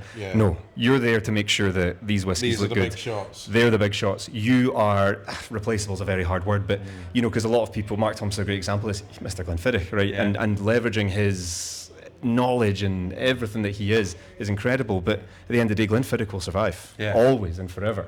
And it's about making sure that you make, and Mark's a great example of doing that is making sure that the brand is first, or the whiskey is first, because see the people that make it, the love that they give and the time that they give to making it. It's nothing compared to what we do. I couldn't help but notice that you have brought along some drams. Yeah, he's thirsty. I keep eyeing them up myself. And I think now that we've reached this point, it's a good chance to speak. Now, I'm going to say I'm podcasting responsibly this evening. Graham is podcasting very responsibly. I'm up early tomorrow morning. He's taken a leaf out of the councillors of Wick in the 1920s and decided to abstain. Well, I've had No a one couple was of abstaining in Wick in the 1920s. not fully abstain. I'm not fully absent because I've had 1.5 smaller drams of Pulteney, but what I am going to do, and it's an opportunity to advertise that Kev at Diggers, the Athletic Arms in Edinburgh, are still doing takeaways. Very good to know. Whisky takeaways, 50ml bottles. I think you pay an extra 50p for the bottle and a label that goes on it. So I'm going to maybe nose and sample a tiny little bit of some of these, but I'll be taking some of them away with me so I can try them responsibly in my own time. So the first thing you've brought along for us here is a 10-year-old single cask Speyburn. I think this is we're distilled 2004 bottle 2024. So we're about 20 years. 19 years there you X months. Terrible maths on my part. Well done. I am. There we go. Off to a great Need start. that extra finger that I've got. I know exactly. Well, I know you guys are whiskey lovers, and actually, I mean the whiskey tart, the sherry tart. Yes, please. Let Angus. No, don't. You pour. You pour yourself. Otherwise, you'll have none of that left. Let me get by I'm banned from pouring drams. Pour Angus. That aren't my I'll have a own. sip of Angus's. There we go. Here we go. And I'll pour a driver's one later. I'll let you have a little nose of that, Graham. So, sherry tart. Oh. Right, I know that you're moving away and diversifying your palate a wee bit, but this was something I really fell in love with. Here, Angus, have a go for it. I'll wait. You sure? After him. So this was so Speyburn as a distillery. We opened the doors to that nearly 3 years ago for the first time ever. We'd never done it. Have you guys ever been up? No, we haven't. And I tell you what, it's a crying shame because I've not visited Speyburn. I've not actually tasted. I don't think you wouldn't have. And I don't think I've tasted a lot of Speyburn. No, you wouldn't have any at all. No, this you might wouldn't be have. my first taste. Oh, you're joking. No, I'm getting a pretty specific taste of it. Yeah. But if you're ever up, we will definitely organise you guys getting a tour coming round. So please let me know. Where in Speyside do you sit then? So Rothes. So you've got Balblair, yeah. Craigellicky, we're in Rothes, right next to Glen Grant Distillery. If you've been past it, I've been to Glen Grant Distillery. You know when you're going up the hill towards Elgin, on the right hand side, you see that pagoda and the trees. That's Speyburn. That's Speyburn. It's one of the most historically significant distilleries in Scotch whisky, and I don't say that lightly. We've got the drum maltings, for example, was a museum piece, so it was discontinued in 1967. So what's the drums maltings then? So the drum maltings. I know about floor maltings. Yeah, so the drum maltings where you've actually still got examples of them. Port Ellen have drum maltings, right? Okay. But these are the original ones. So 1905, we were the first malt distillery. I don't know what grain distillery installed them first. We were the first malt distillery to install them. Now, it was purely to replace monkey shoulder, right? You know monkey shoulder with that turning the barley. It was purely replacing that. It wasn't drying it out at all. And these were huge drums, and the building that surrounds them was actually built after the drums were put in. Right? So the drums were built, installed by a London-based engineers that no longer exist, and then the building was built So around they them. built the building around them. Incredible. So we actually originally thought that they were drum floor maltings because it's you get 3 levels, etc. Sure. Never were. They were installed when the whiskey was incepted, and so it wasn't like they ripped the building out and put the drums in. No, purely for it. Built the building, put the drums in, and built the building around them. Absolutely. So we opened the doors to tours just about 3 years ago. So what I love about it is that it's a real piece of whiskey history. Because in 1967, right, that's a long time ago. Yeah. If you were the distillery manager at that point, it's like, well, let's rip this old equipment out and let's put in more washbacks or stills and let's expand. No, for whatever reason, never did it. So it is now protected by the National Trust, and it is a protected piece of British history. When were the drums built in? 1905 they were completed and in use. Okay. But they started in 1897, but just due to finances, etc., that never happened. So we were actually purchasing our malt externally, which is fairly rare at that time. And then 1905 they started operating, and 1967 discontinued. Wow, there you go. That's delicious. This is a real sort of fruitiness. There's a real sort of chocolatiness to it Yeah. as well. It's just bit of nuttiness in there. It's just I'm an drilling absolute- down. I got nuts. I got. He So got this is our nuts, Spirit of I got Speyside chocolate. bottling, the first ever Spirit of Speyside we did, and I've kept it, and I drained this very, very. I wanted to bring you guys some cool stuff, but first fill Oloroso, single cask at really cool. 58.6%. Thank you so much for that. 19 years X months in the final age on it. I as mean, well. when this comes out, it probably will be just around about the Spirit of Speyside Festival. Is there anything planned this year for Spirit of Speyside? Yeah, some pretty cool stuff. I'm trying to remember watersheds and embargo tights. No, we've got we were running normal tours throughout Spirit of Speyside, but Ewan Henderson, who's our master distiller, and myself, along with the brand team and the amazing brand Homes team, we've developed a manager's tour. Cool. And we took the opportunity to not just focus this around the core range. You know, at the end of the tour, you'll be given core range sample bottles to take away or sample packs to take away. We've got 4 casks that we're going to be sampling in the warehouse. And we've Sampling specially direct from the cask. specially Copper dogs are all out, are Valanches. Yeah, I might have some shaky pours coming from I'm a me. dab hand with both. I've heard. Yeah. So we've got 4 casks that we specifically selected, and the objective behind it, you know, we were talking about like, okay, storytelling, how do we package this up? No, it's just cool stuff. Yeah. Just really, really cool And stuff. I suppose, like you're And saying, this again goes back to being Whiskey's the rock star. It is absolutely, and it's about that experience that ultimately Spirit of Speyside, that opportunity to kind of just enjoy yourself and come to the distilleries, and you know, we're a lot of brands are brand focused at this point. It's like, well, maybe we should put the core range. No, you're at Speyburn Distillery, the only place on planet Earth where this spirit can be made. You're thinking about Speyburn. It doesn't matter if you give them the 10-year-old, etc. So this was an opportunity for us to just really show, here's some really cool stuff that we have in the warehouse that Ewan has selected, our master distiller, that we're just going to show. Well, if you see a bald man with a sort of Big mustache. handlebar, A bold man with a handle moustache, pair of he had what's he call it on the back of the specs to keep him on his head. What do you call it? Like a thing that keeps... Like a lanyard type thing. I must have met this guy. Aye. Sorry, I must have met this guy English at some point. accent, he'll come in and you'll know exactly who we're talking about. But if you see him, he's... And if he listens or watches If the he podcast, does listen, thanks for... Reach out, please. Yeah. But Right. he was... and he had a wee notepad as well, so everything he was trying... I must have met this And guy. he actually went into his... He was a huge Speyburn He had a fan. pair of khaki sort of coloured, what do you call them, kind of trousers on. Like cargo shorts. Cargo trousers. And he went in and he pulled out and he had a little Ziploc kind of plastic bag, sandwich bag, which had his notepad in it, and he had these he had little sample bottles. And what he did, and he even had he brought his own funnel. No. Aye. So what he would do is he would funnel some of his dram into that, write it down in his little notebook, as he's going back for like, that's a pro. It's a pro because it's a nice way to do it, That's because a next level. environment will adapt in how you're tasting, right? You know, it's, I think Ross had said this before in the podcast, not to quote him, right? It's when he talked about there's no such thing as a bad jam, it's the wrong people. No, I can't. That's terrible. He's not here to defend himself, boys. But it was that way. The environment really affects it, so being able to take that away and taste it in a different space is good. But what it does by doing that Spirit of Speyside, look, we've been honest, and you've said it as well. Like, of your range that you've talked about, is Balblair familiar with? Yeah, very familiar. Old Pulteney definitely know about it. Yeah. Speyburn, Not at all. In fact, I think that might be the first time I've tried Speyburn. Absolutely delightful. But that's what Spirit of Speyside can do. And as you've said, someone could see Speyburn, well, I've never heard of them, and then maybe we see it in the shop, they might buy it. But you have a chance. Like, this is what's great, is when people, I've not visited many distilleries, you know. So when you do visit a distillery, you come away and you can't help but then kind of like, I know a bit more about this. Of course. I've tried it out the cask, mate. I know a little bit more about it. I've bumped my head off the mash tun. Tried to chuck gear. But ultimately, like, that's what can happen. So you get that opportunity where you get somebody in the door on this manager's tour, they go around, and then because what you know is if they have a really positive experience, okay, they're going to buy it, but you're going to create a fan. 100%. A whiskey fan. And Speyburn is one of those ones that, and I'm not surprised that you guys actually haven't seen or tasted this before, because the UK hasn't been a big market for it, right? I think I've seen the kind of, I have seen bottles in the supermarkets. You will have, yeah. Now you will definitely see them. Again, it's it's very easy to sometimes kind of wrongfully overlook these. Absolutely, and there's nothing wrong with that because that's a historical thing. I've just not had a proper. Well, I have now a proper introduction to the brand. But it's amazing when you go to the distillery. Like nothing's off limits in regards. It's we just kind of say to people, look, if you want to go somewhere, just ask us, right? And then we'll say yes or no, just depending on how dangerous that space is. But it is really kind of all access.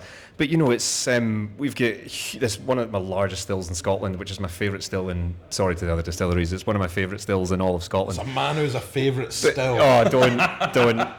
It's gorgeous. It sits up in its own little stage, huge. We just did that. Oh, it doesn't matter. We'll need to get a picture of this. I've got multiple photos on my phone of it with me. But we've also got we've got shell and troop condensers and worm tub condensers as well, which is like so out of all distilleries in Scotland, I'll quote a number here. I think it's around 20 that are worm tubs. Oh, someone will pick you up on that. And that's fine. But I really wish I had a favourite still. That is plus or minus 10%, right? 20 or plus 10% probably. 20 odd distilleries that have worm tubs, but Speyburn has both. So we get shell and tube up for a wash, and our 2 spirit stills run into our worm tubs. So distillery character is interesting, right? And it's not. When we go to America, is a really big market for us. So when Americans see it and how it's always been proposed, and we've always been kind of production led, whereas now we're much more brand led, and you're going to see some really exciting stuff coming from us. Really exciting stuff now. That's an absolute crack. Americans go like, it's a volume value brand, and then when they visit, they're like, well, I never knew this about Speyburn. It's not just bulk production. It's and it's never been that. It's just interesting worm tubs, shell and tube, 72-hour fermentation. We've got split between stainless steel and wooden washbacks to give that point of differentiation as well. And people don't know it. So if you guys are ever up, or if you're planning to get into Speyside, let me know and I'll get you around. You made a massive mistake by taking Not at all. Not at all. Because you won't be my problem at that point. Just take it up on that. But I mean, I think I'll pick out another dram because we should talk about. It is International Spirits Manager. It is International Beverage. And this is it is International Beverage. This is, in the context of where we are in Scotland, an International Beverage, the Cardrona, which Graham and I are slightly more familiar with because we have tried it once. I have, at least, anyway, at the Edinburgh Whisky Festival about 2 years ago. Right, okay. So this I remember being particularly impressed by whatever I tried there. I have no recollection of what it was. It may have been slightly later on in the evening. But I remember being particularly impressed by Cardrona. And I'm delighted. Unfortunately, it's taken me 2 years, but I'm delighted to try something. I love it. So this was single cask. Yeah. I think it was IWSC's single cask of the year 2024. Or 25. Someone can fact check me on it. So this is a single cask Otago Pinot Noir cask. So we've got exclusive use of. I guess if you could do the honours of shouting out the distillation and bottling dates of it. Yeah, so bottling dates, so I mean, where are we now? So this is quite interesting. So this is filled into cask.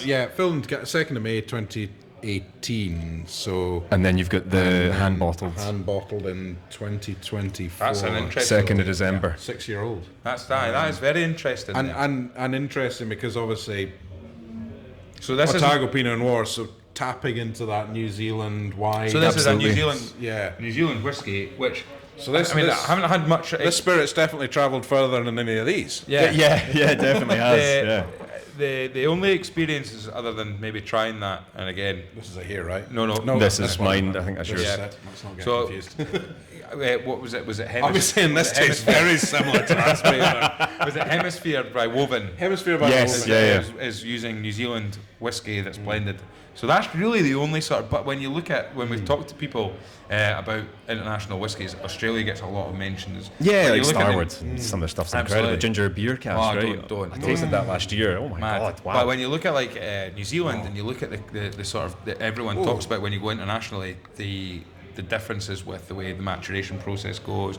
You've got different water sources, you've got different temperatures, you've got a different variation of temperatures, altitudes, and all this kind of stuff. So what are we expecting from a New Zealand whiskey? I mean, looking at the age, right? So we're looking about 6 years old. I think it was like the colour's incredible. So we're not seeing a massive variation to what we see in Scotland, but it's how active the casks are, and that's where we're seeing the colour come into it. So this is natural colour. This is non-chill filtered and cask strength. I can't remember the cask on it. Sorry, Graham.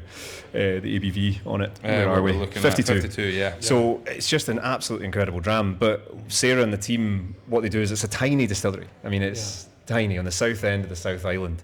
But Sarah Elsom, who's our master distiller, she's just an absolute genius in how she wants to drive this. And it's, I've got the vodka here, which is, I don't know if it's the first vodka you've had in the podcast. I'm sorry for bringing it. I think it's the first vodka that's been brought on the podcast. And I'm not a vodka guy, and we'll come on to that. No. But what I really love in this is how elegant it is. Yeah. It's not too in your face, and yet has this level of complexity that is, you're seeing this kind of vanilla, so it's all American oak, right? It's Quercus alba. So we're seeing that white oak of vanilla, coconut, that kind of atypical side. But of course, that Pinot Noir has something to say there. It really does. And I think that's where that texture and that softness comes into it. And at 52% bottling, I think that's probably optimum. Because I think whiskies have this point where, when you get cask strength whiskies, right? Sure. That's not the best ABV for you as an individual. That's not going to be it, right? Everyone has their own thing. Alcohol, by definition, is a solution, not to problems, but by definition. So you have suspended flavors there, right? And ultimately, by reducing or increasing, depending which side of the whiskey making you are, you're changing the flavors that you dissolve, and that's going to be different for everyone.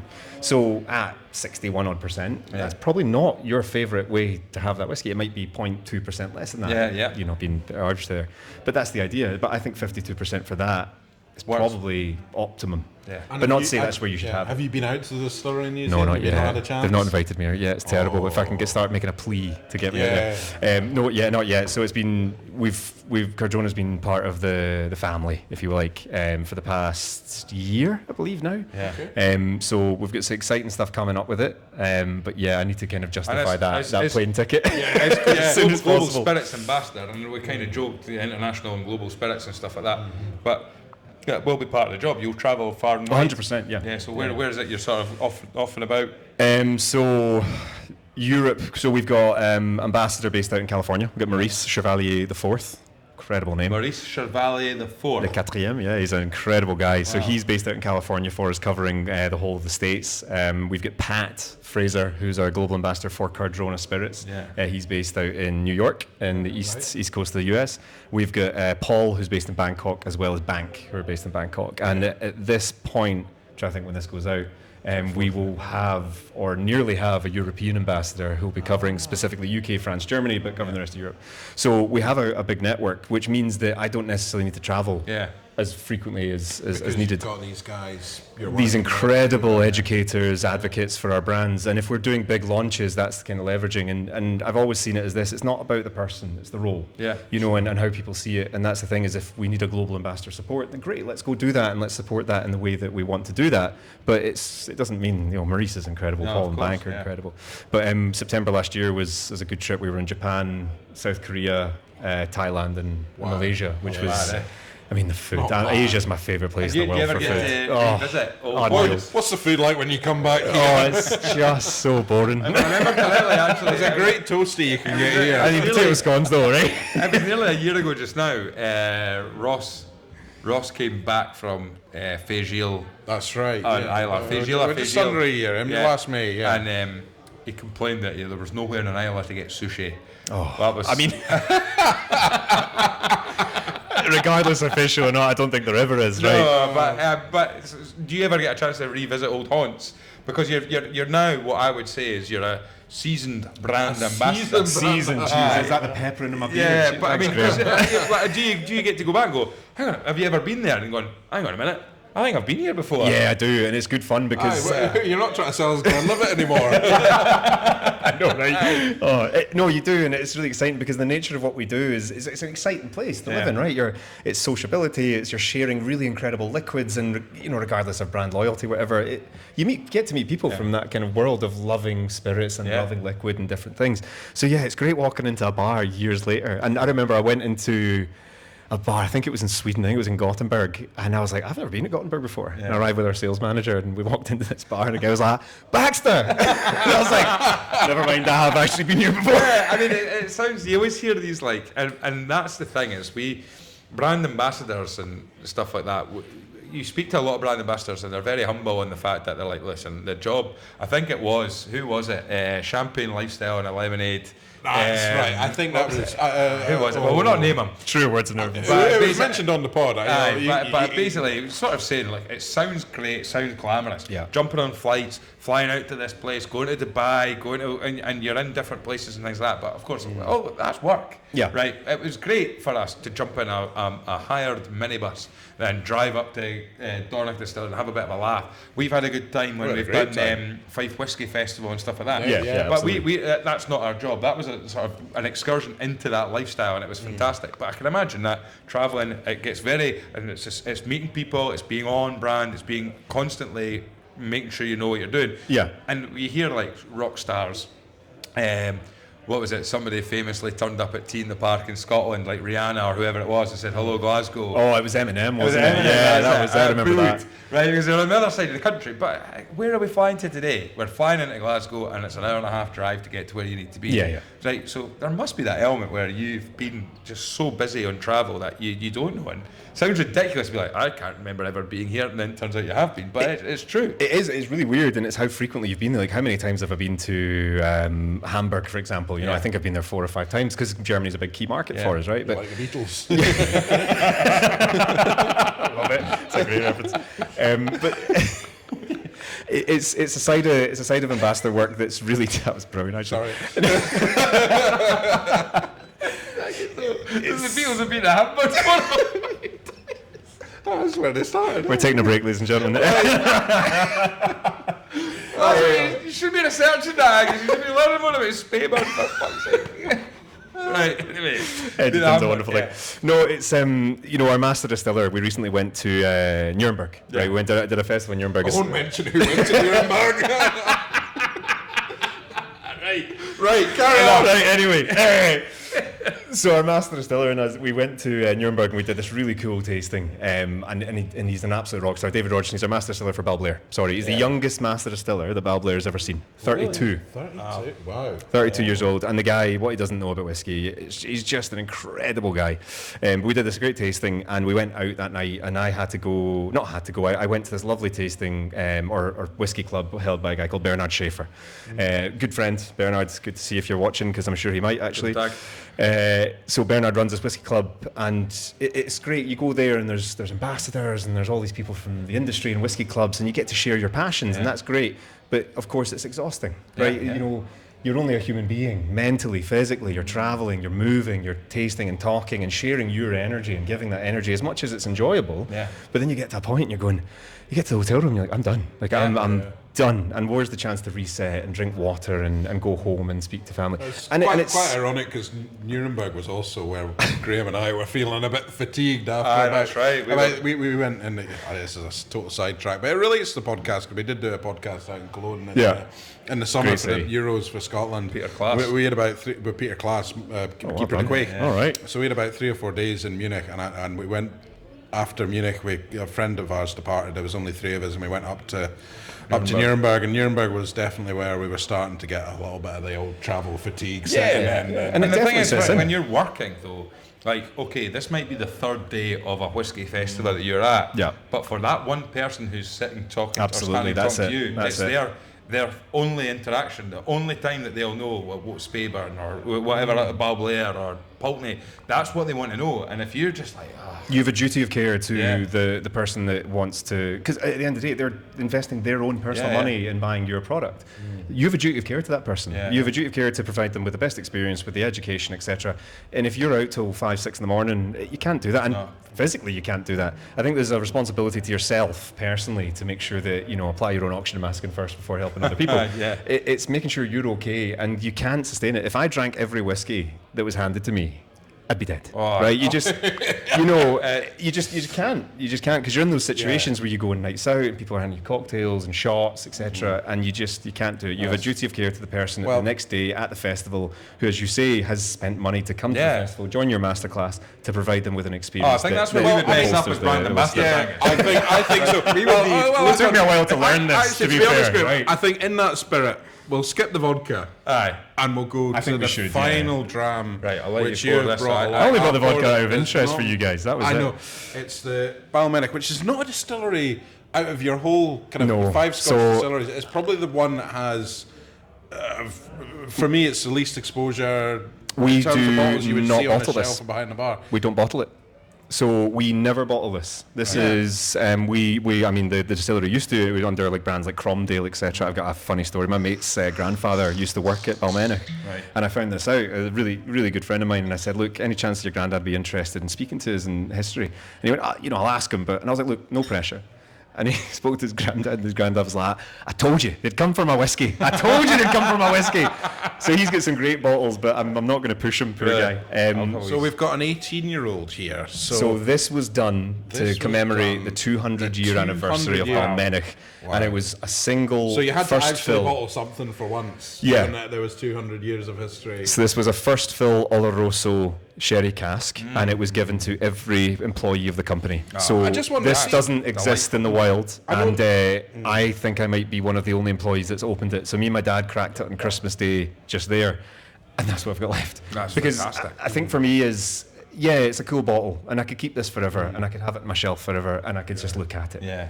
No, I'm sorry. This is like my pals don't like whiskey. Not a lot of them do anyway. Well, we'll help you finish it tonight. This was an opportunity for me to share it with in a place where people are interested in whiskey, want to talk about it, and that was it. That's the reason I wanted to bring it on. No, not at all. I've got one last question about a really cool liquid. About the Balblair, and you may or may not know this, but you've got a 200th anniversary coming up. At what point is the kind of... It's been. No, I know. Yeah. I mean, I'm talking in the kind of past tense. Yeah. You've got a 200th anniversary coming up. At what point is the decision made of which casks are we going to use for this special anniversary bottling? When do you know when that kind of process happened? Yeah, so I was part of it, which was really exciting. So Stuart Harvey, our master blender, he had shortlisted. Obviously, I mean, Stuart Harvey's just incredible. The guy's like 6'8", I think. One of the tallest men I've ever met, but just lovely. But we went could down. have a fight with that Indian boy. I know, right? So we went down to the lab, and Stuart had shortlisted, I think it was 5 casks to do it. And we're like, great, exciting. And also part of that, I was like, I don't need to open the bottle. Of course I'm going to open the bottle. So we'd shortlisted 5 casks. So we'd bourbon, we'd sherries of different breeds. So we'd Oloroso mainly, and bourbons, hogsheads, etc. And this was the one that we just thought was the most weird, interesting, funky. Nice. And that's what we wanted it to be. The other ones were delicious, but this just spoke to us, and it's first of all Oloroso. It's really tannic, right? So Spanish oak, really tannic. There's a dryness to it, and it's 61.8%, I think it is. So it's high, and at 18 years old, right, we lose about 0.5% on average per year, right? So you'd expect to lose. That high at 18? You would expect to lose 9%, right, on this. So this would have been filled at 69%, and it just would have been a bit of a tighter cask. I was going to say, it's a Cooper that's good with his hammer. Exactly. So tight cask. It retained a huge amount, but what's interesting, the colour on it is for 18 years. First Oloroso, it's not as dark as you would maybe expect. Well, when you look at beside the Speyburn, it's taken decent extraction for 18 years, at that point. So quite tannic, and I think see a little touch of water in it. It really breaks it and just turns into this delicious sweet side of it. Lovely. Right, well, we are. I mean, we could sit here and chat. Oh, sorry, I know. We are fast approaching the fiddlers coming in to play their music. Monique and Tommy, I remember that episode. But if it's the time of the night where we ask our guests, what 3 drams? I'm really excited to hear these, because you've had such a fascinating story. So, Stuart, what's your first dram of your what 3 drams? So I was thinking about what order to put these in, right? Because I was, preempted with it. And I think first is Glengoyne 15. Yeah. The old 15, right? Yeah. So I live at Glengoyne, and my whole life I've lived next to it. So I grew up in Mulgai, where a lot of people from Glasgow be like, you're not from Glasgow. I knew it, right, good night. This is where the accent comes from, Jesus. Melvin Gavin. Oh my God, If I ever said butter, my gran would smack me in the back of the head. Butter. Oh, yeah. Brilliant. But I grew up next to Glengoyne my whole life, right? My mum and dad moved to Drimmen just past it, as you know, about 7 years ago. And I've grown up next to them my whole life. And my gran drank it, my granddad drank it, my dad drank it. And as I said earlier in the podcast, is that Heineken beers can be made anywhere in the world, right? And whatever. But Spirit distilleries, there's only one place in the world. If you pick up Speyburn, Glengoyne, Madry can only be brewed in Burton-on-Trent. I've heard it. But if you pick up Speyburn or Glengoyne, wherever, in Japan, in Australia, there's one place in the whole world where that can be made. And Glengoyne, for me, is home. Yeah. And it's about that. It's not. Is it the best whiskey I've ever tasted in my life? No. It's incredible whiskey, right? But is it not? And I would say that about any of my whiskies. Is it the best whiskey I've ever tasted objectively? Probably not. But it's an incredible dram. Always has been. And one thing my gran used to say, and before I tear up because we've had a couple of drams, but my gran always used to say, when you can see the Campsies where it sits at the foot of Dungoynes, if you can see the Campsies, you're home, right? You're home. You can walk home. That's where you live. And that's why Glengoyne's holds a really special place emotionally in my heart for me. Fantastic. No, there is something we said. Angus is one of the first episodes. I think the first episode we did, Angus talked about Haddington House. Yes. And just being on the other side of the world. See a bottle with your name on it. I was in India. I've never seen it anywhere near Haddington. I was in India and there's a blended Scotch called Kelvin Bridge. And it's got a photo of Kelvin Bridge, and I was saying it again, I was like, I live there. He's like, what do you mean? I was like, my flat.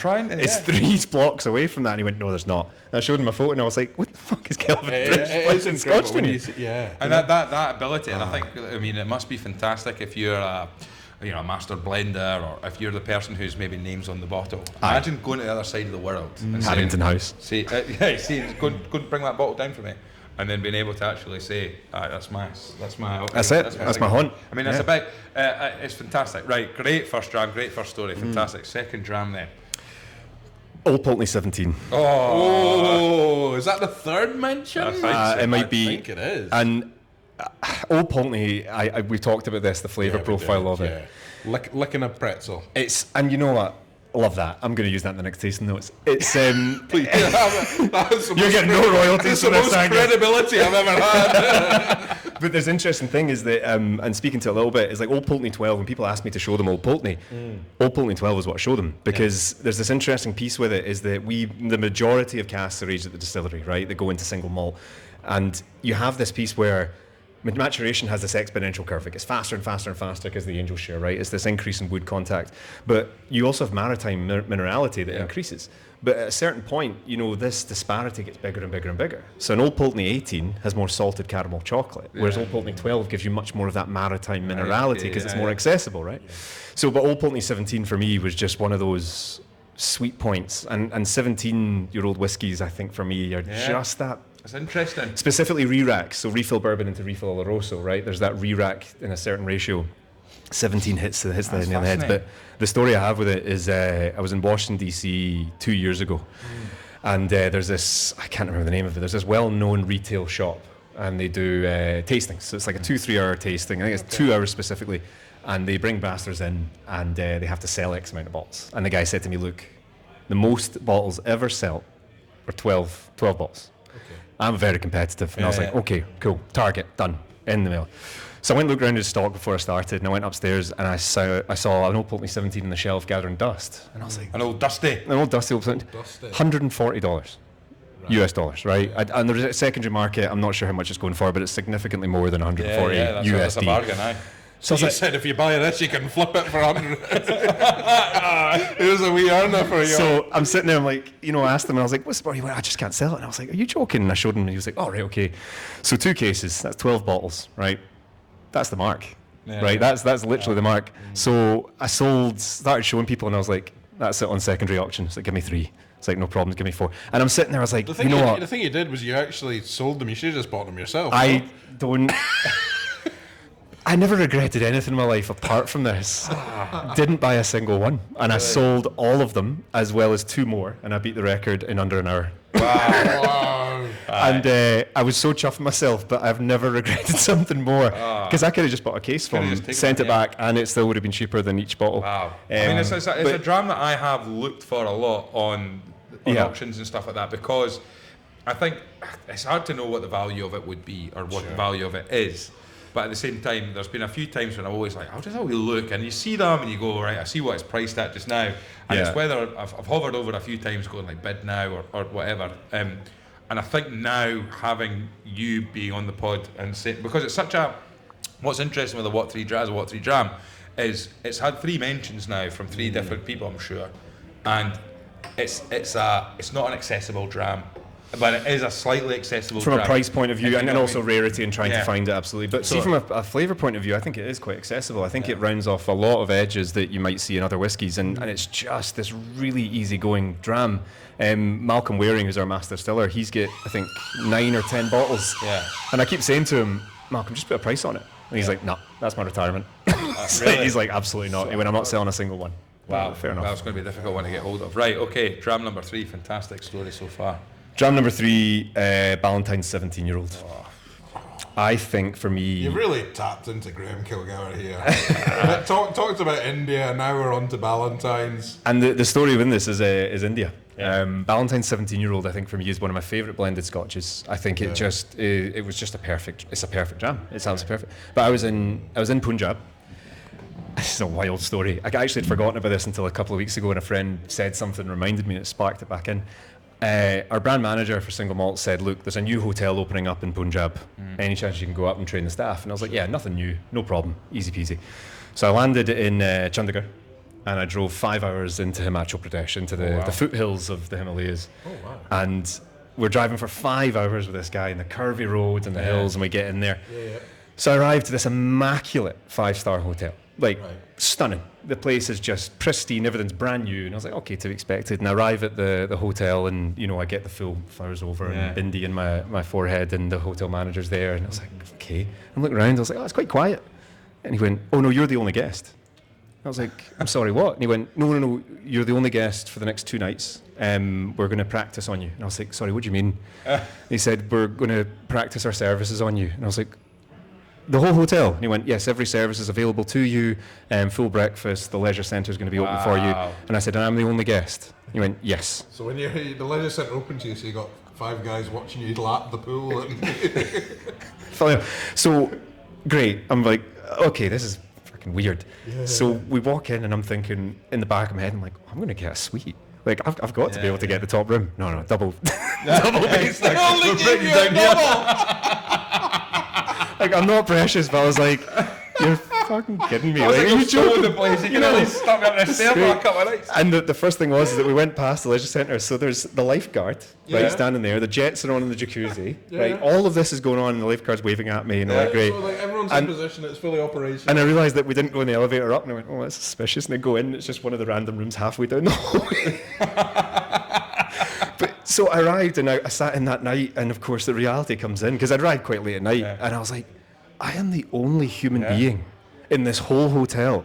They've got night staff, they've got the leisure centre, there's a kitchen that has a 24-hour room service. They all know I'm here. So I'm in there, I ordered room service that night, so I got a chicken club sandwich, came to the room, thanks very much.